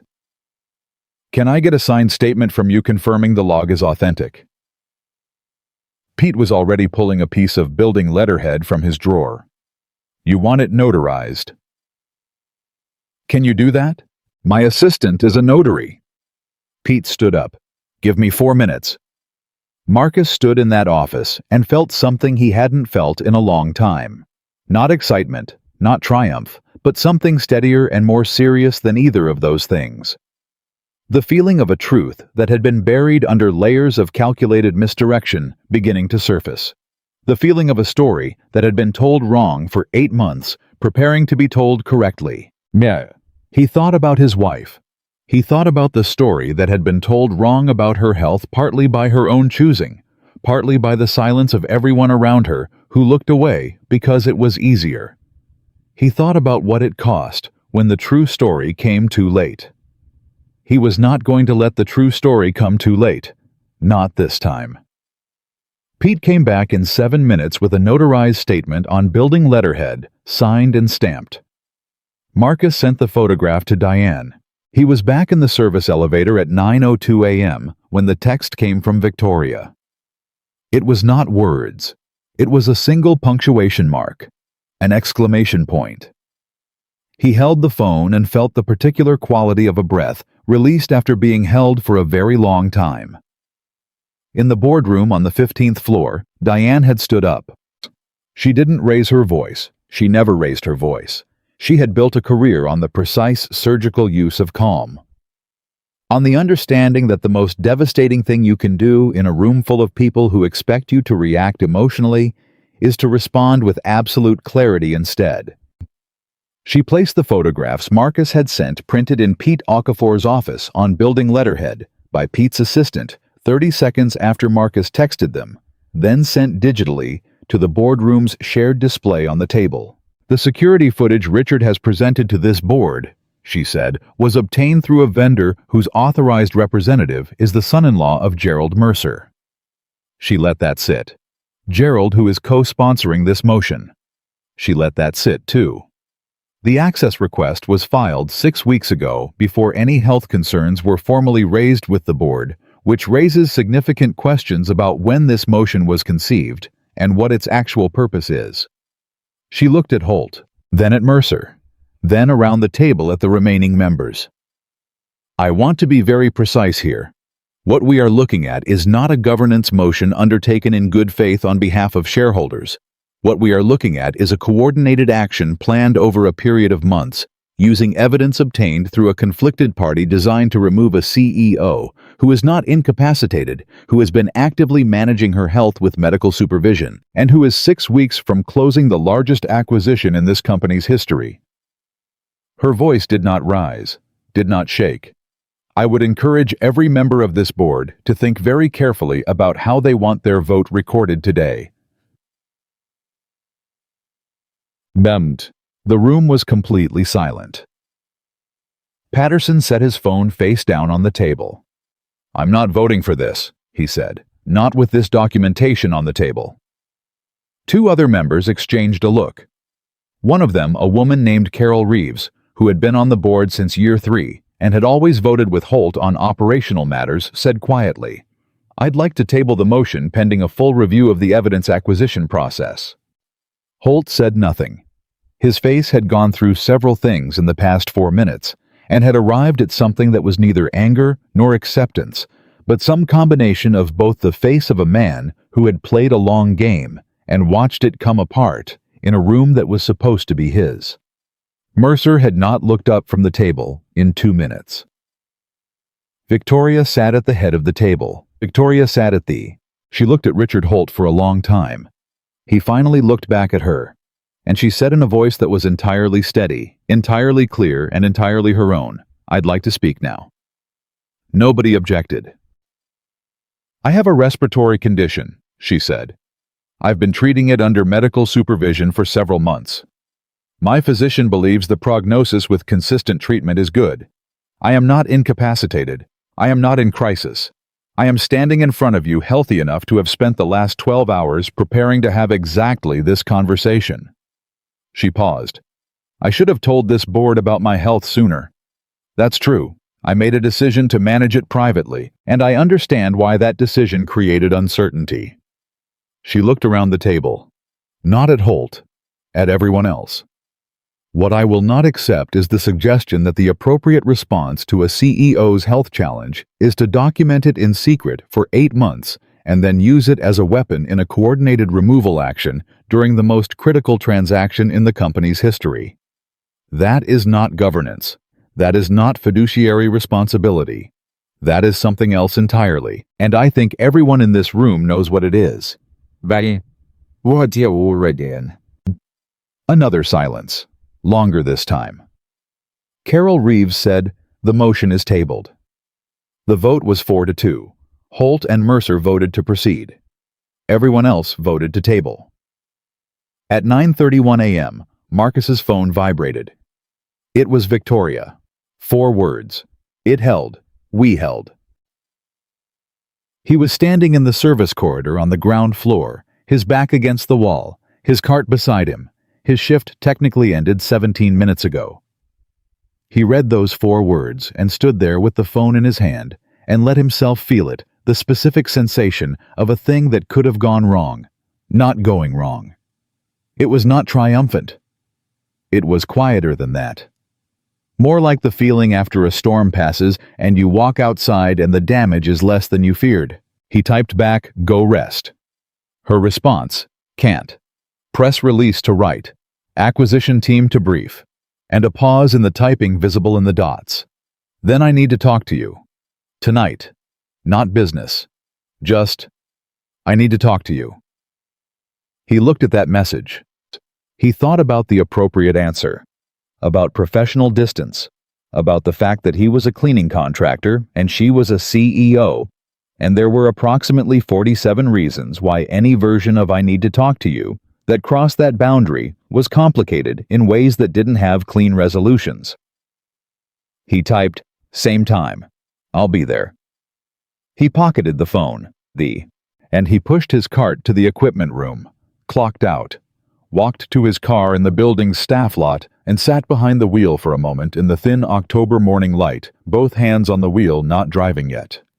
He called his babysitter, asked her to stay until he could get home. She said yes. He drove home, changed, slept 4 hours hard, dreamless, the sleep of someone who had been running on adrenaline and finally ran out of it. He picked Amara up at 3:15.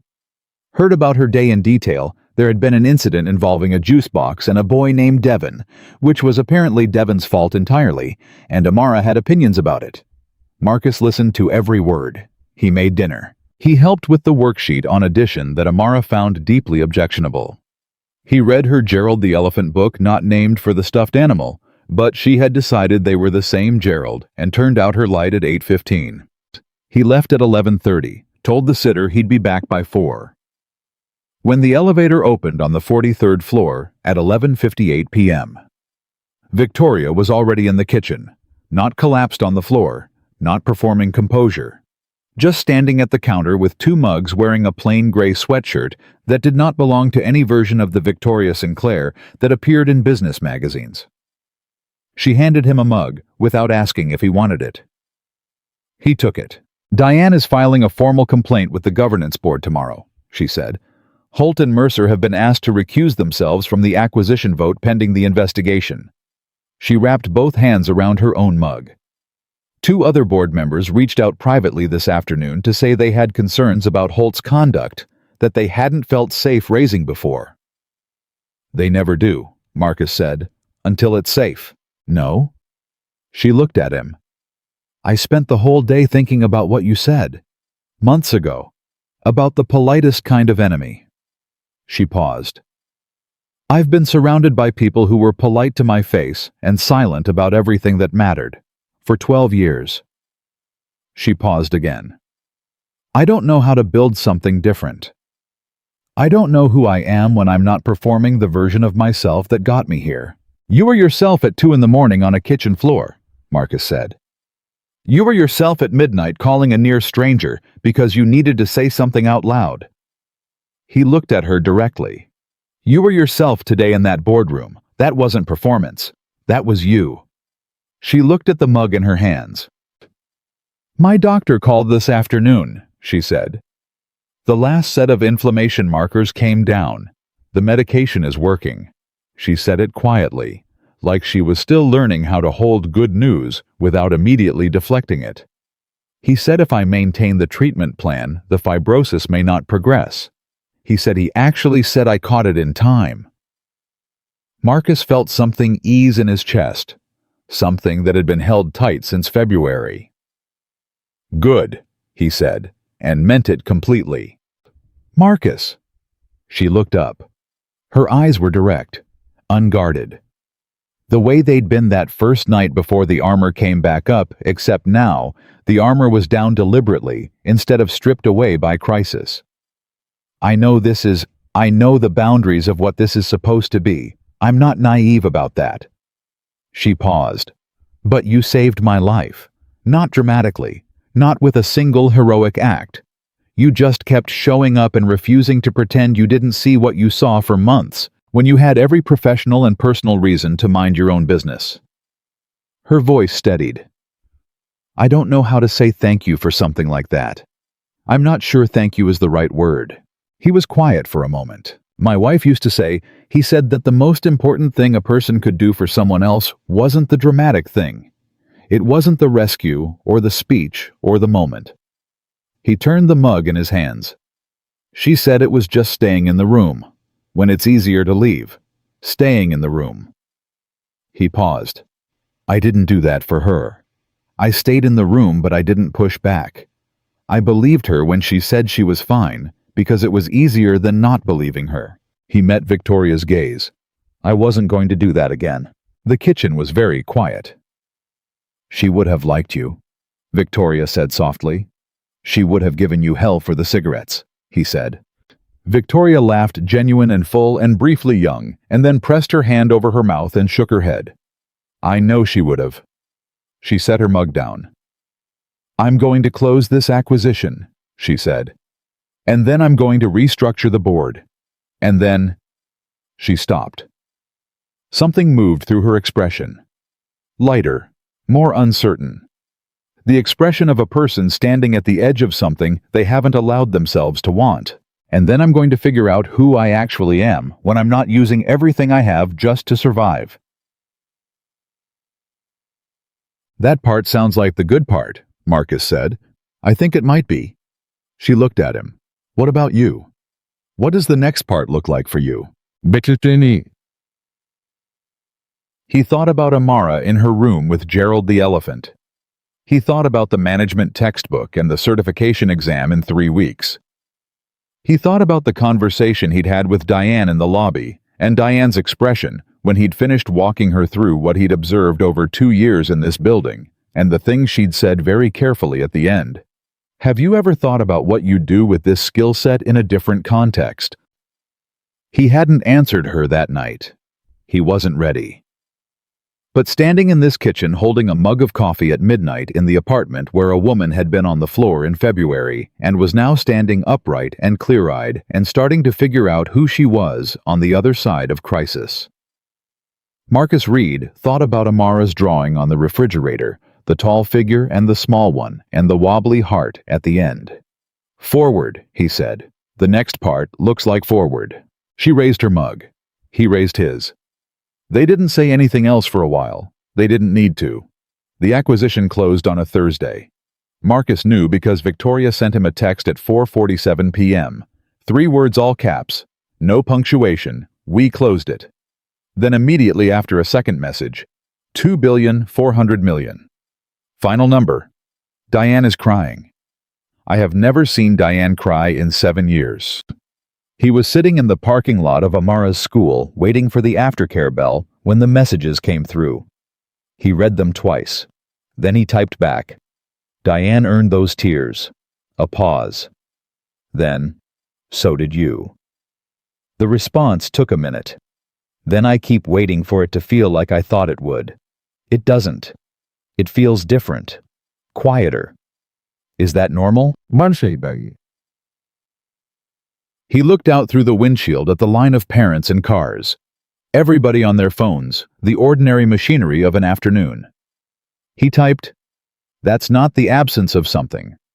That's what it feels like when you win something real instead of just proving something. 3 dots. A long pause. Then I think I need to think about that for a while. Take your time, he sent back. You've got some now. The aftercare bell rang. He put the phone in his pocket and got out of the car. Amara came through the double doors at a dead sprint backpack, bouncing one sock halfway down Gerald the elephant's ear, visible sticking out of the front zipper, where she'd apparently decided he needed air. She hit Marcus at full speed, and he caught her the way he always did. Both arms, the whole weight of her, that specific, solid realness of a child who trusts completely that you will always be there when they launch themselves at you. "Daddy!" She pulled back and looked at him with the urgency of someone who had been saving important information all day. Devon apologized. Did he? It was a good apology. He looked at me the whole time. She considered this. I told him it was acceptable. Acceptable, Marcus repeated. That's what you say when you mean it, but you're not ready to be friends again yet. She squinted at him. Did something good happen? You look like something good happened. Doubts. He looked at his daughter, 6 years old. Both socks eventually going to be the same height again if she'd leave them alone. Eyes that had been her mother's and were now entirely her own. Yeah, he said. Something good happened. For the sick lady. For the sick lady. Amara nodded with the satisfaction of someone whose prediction had been confirmed. Good, she said. Now can we get ice cream? Yes. He laughed, full and real and unguarded, the kind of laugh that surprised him by how easy it was. Yeah, baby, we can get ice cream. 2 weeks after the acquisition closed, Diane Cho called Marcus at 10 a.m. on a Tuesday. Not a text. An actual call.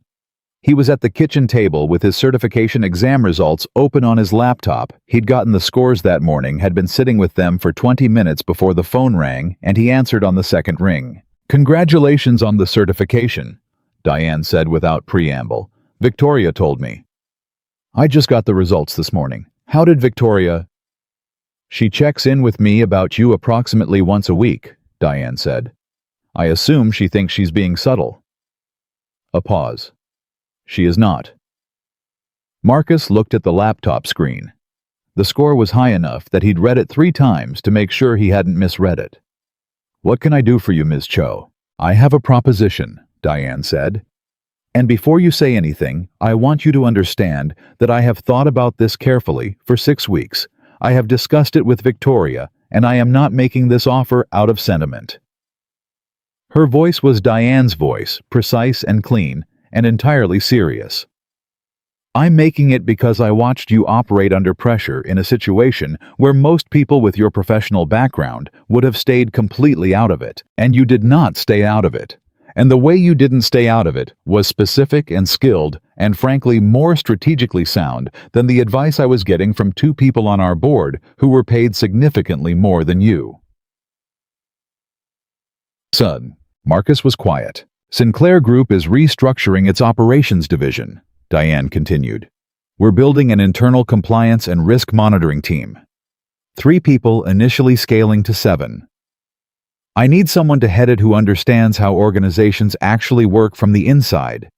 Not from an MBA classroom, not from a consulting firm, but from the ground level where the real information lives.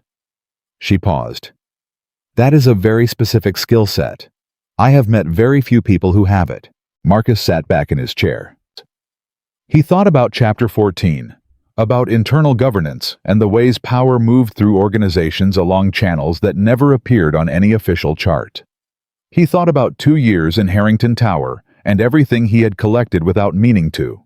Not just about Victoria and the board, but about the building itself, about the way information traveled and where it pooled, and what the patterns of ordinary behavior revealed about the structures underneath. What's the role? He asked.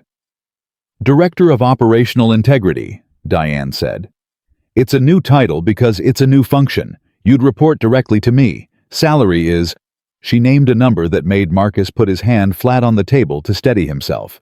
Benefits full. Start date negotiable, but I'd like you in the office by the 1st of the year.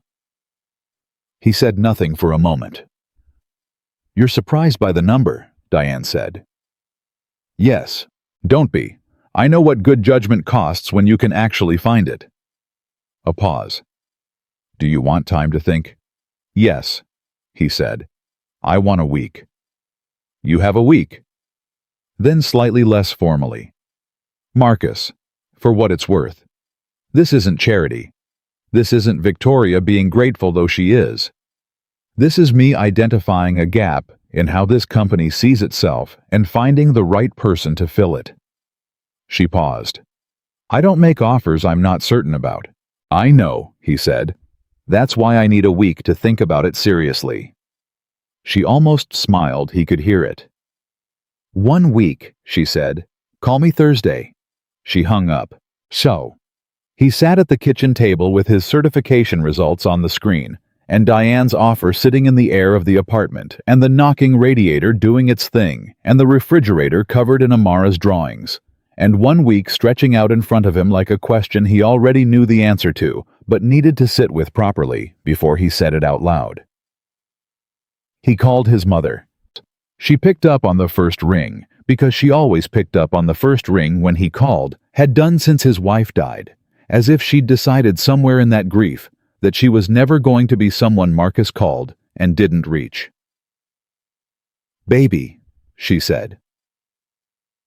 Mama. He exhaled. Something happened.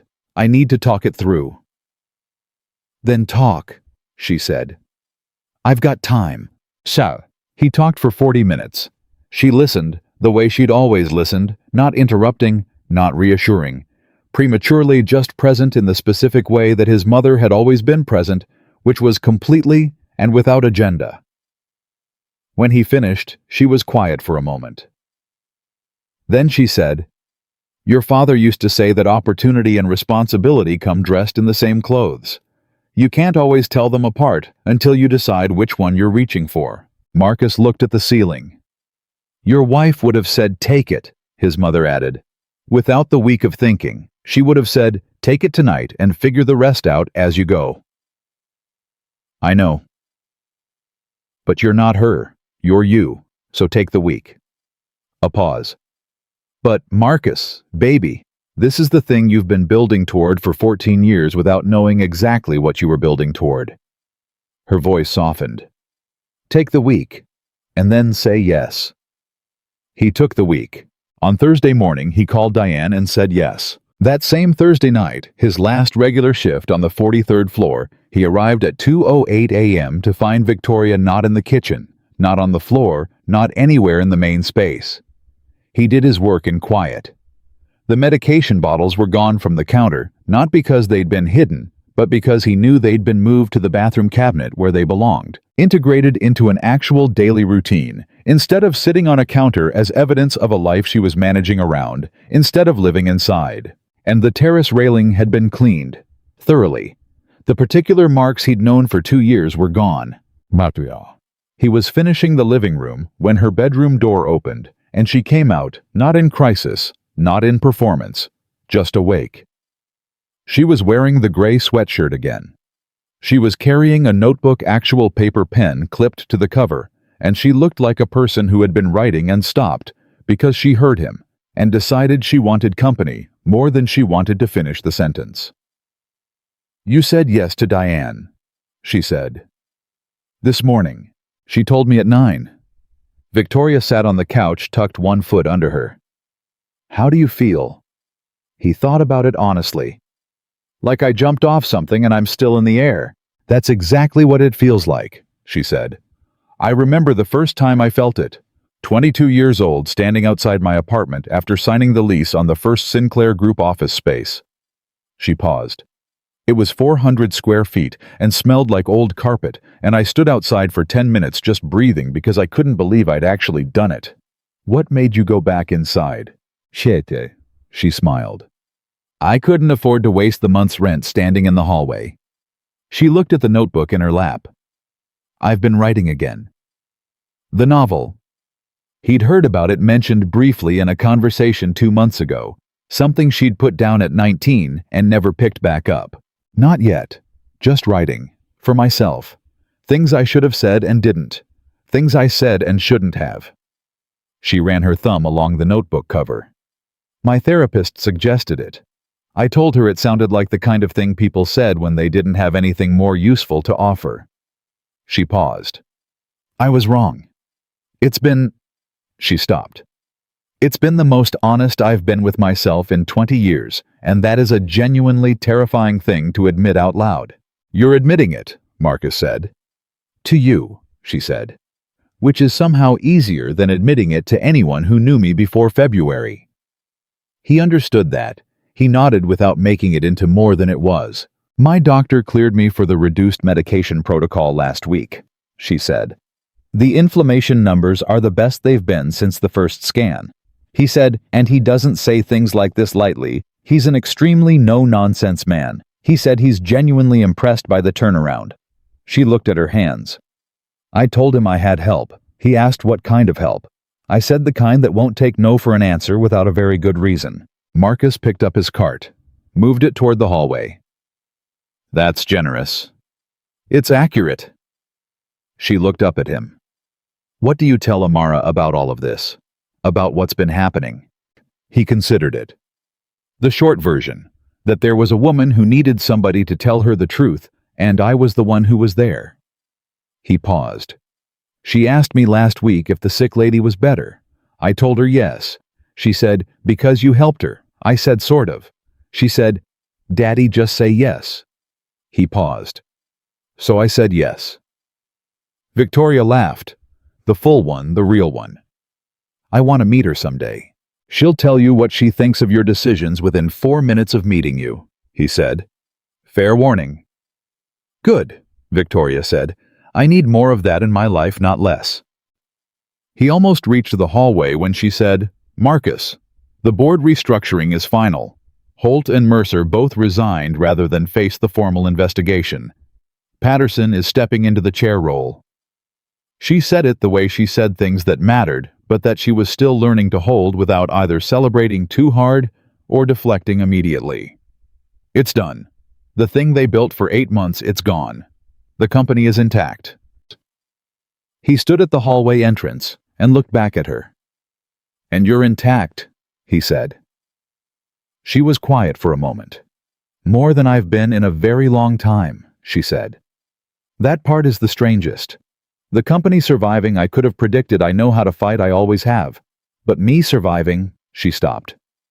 Me coming out of this actually better than I went in. That I didn't see coming.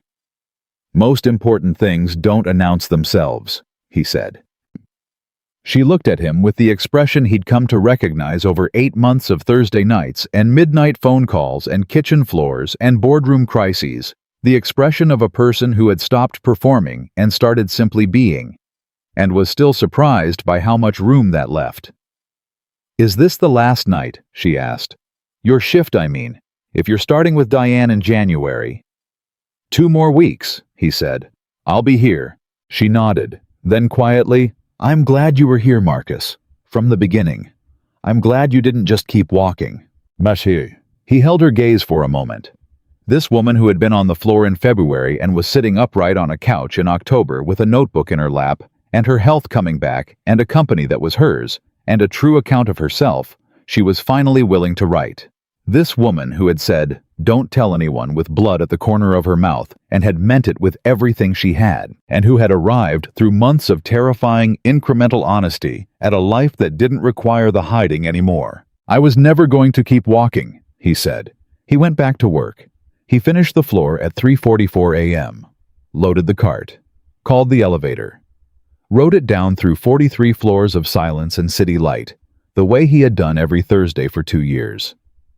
Except tonight, the ride felt different. Not heavier, not lighter. Just more complete, the feeling of a chapter that had been building toward its final page. Finally arriving there, the words lined up, the meaning clear. In the lobby, the overnight guard was awake for once. New guy, young. He nodded at Marcus with the nod of someone who was still learning the rhythms of the building, who mattered, who was invisible, how to read the 3 a.m. version of a place that looked entirely different at noon. Marcus nodded back, pushed the cart through the service corridor, stepped out into the October night. He stood there for a moment, the cold coming up through the soles of his work shoes, the city doing its pre-dawn thing, that particular low hum, that distant, unceasing movement, the sense of something vast and indifferent, and somehow also entirely alive, moving through its own rhythms without waiting for anyone's permission. He thought about February, about the sound he'd heard from 40 feet away through a closed kitchen door, about the specific moment he'd decided not to keep walking. He thought about all the moments between then and now, the phone calls, the medication bottles, the cigarette pack in the trash, the conference room conversation, the lobby meeting with Diane, Pete Okafor's notarized letter, the boardroom that held the acquisition that closed the notebook on the couch, though we closed it in all caps at 4:47 on a Thursday. Right. He thought about his wife, about the hospital corridor and the words "if we had caught it earlier." He had carried those words for 3 years like a stone in his pocket, not to punish himself, but because he hadn't known what else to do with them. They had been the weight of a lesson he didn't know how to apply until a Thursday in February when a sound came through a closed door and something in him said, "Not this time. Not this time." He pulled out his phone, opened his messages, found the thread with Victoria hundreds of messages, now the whole architecture of 8 months visible in the scroll, and typed a single line. "Get some sleep. Doctor's orders." 3 dots appeared almost immediately. Then, "You're not my doctor." He smiled, typed, "No. But I know one who'd agree with me." A pause. Then, "Good night, Mr. Reed." "Good night, Miss Sinclair." He drove home. The apartment was quiet, in the way it was always quiet at 4 in the morning, the radiator not knocking yet, Amara asleep, the whole place breathing slowly in the dark. He locked the door behind him, hung his jacket, stood in the kitchen for a moment. The refrigerator was covered in drawings. He'd stopped being able to count them 3 months ago.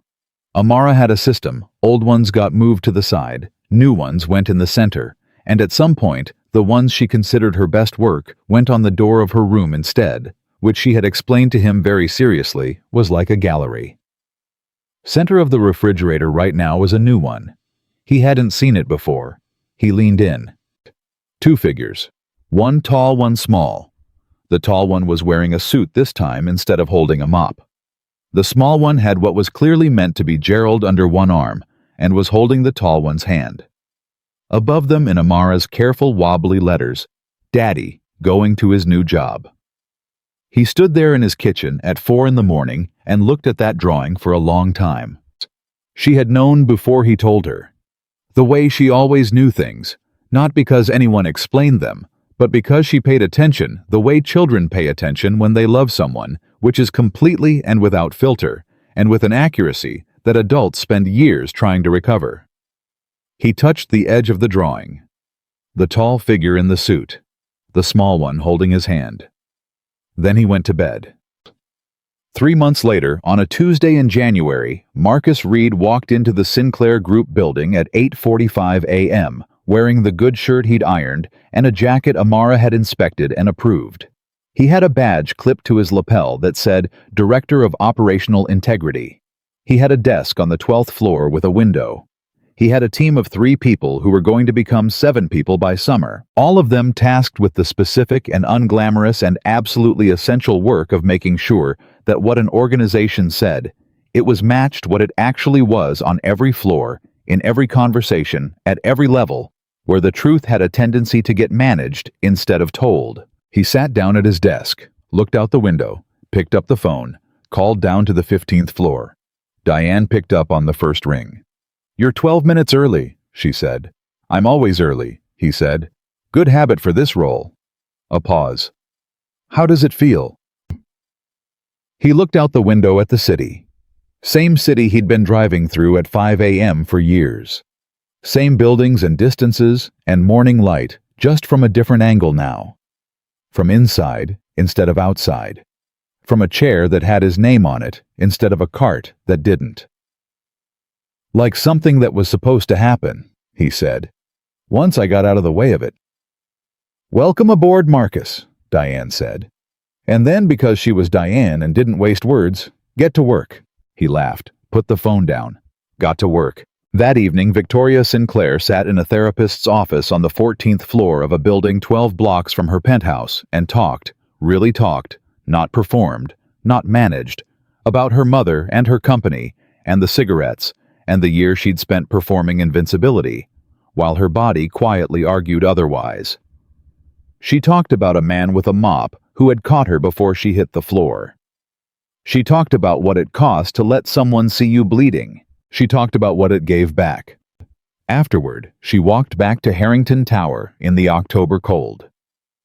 It was October again, a full year gone from the night everything changed, and rode the elevator to the 43rd floor, and stood in her kitchen and made tea, the way she'd seen Marcus make it with the kettle, and the waiting, and no rushing. She opened her notebook.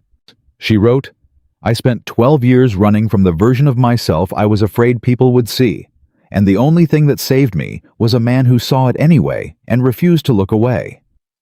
Not because he was fearless, because he'd already paid the price of looking away once, and he wasn't willing to pay it again. That's not heroism. That's something quieter and harder and more real than heroism. That's just a person deciding that the truth matters more than the comfort of pretending it doesn't." She paused. Then she wrote, "I'm going to finish this. The writing. All of it. Not because it will be good, because it will be honest.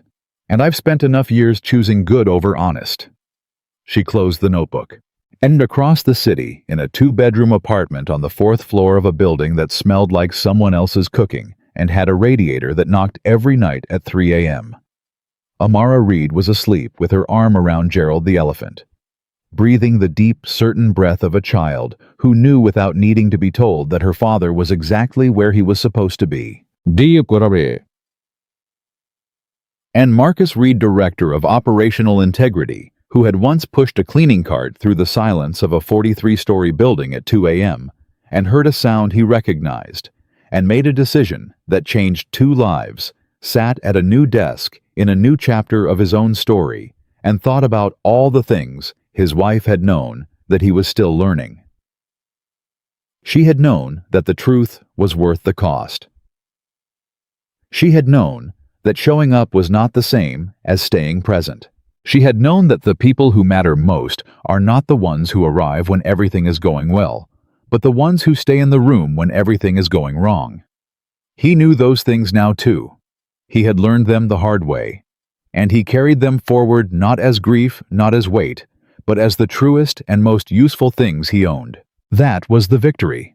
Not the job, not the salary, not the boardroom that held, not the acquisition that closed, not the $2,400,000,000 that changed the financial landscape of a company that now had a real chance at becoming what it always claimed to be. The victory was simpler than any of that. The victory was a man who had been broken by loss, deciding that the loss meant something, and spending the rest of his days making sure it did.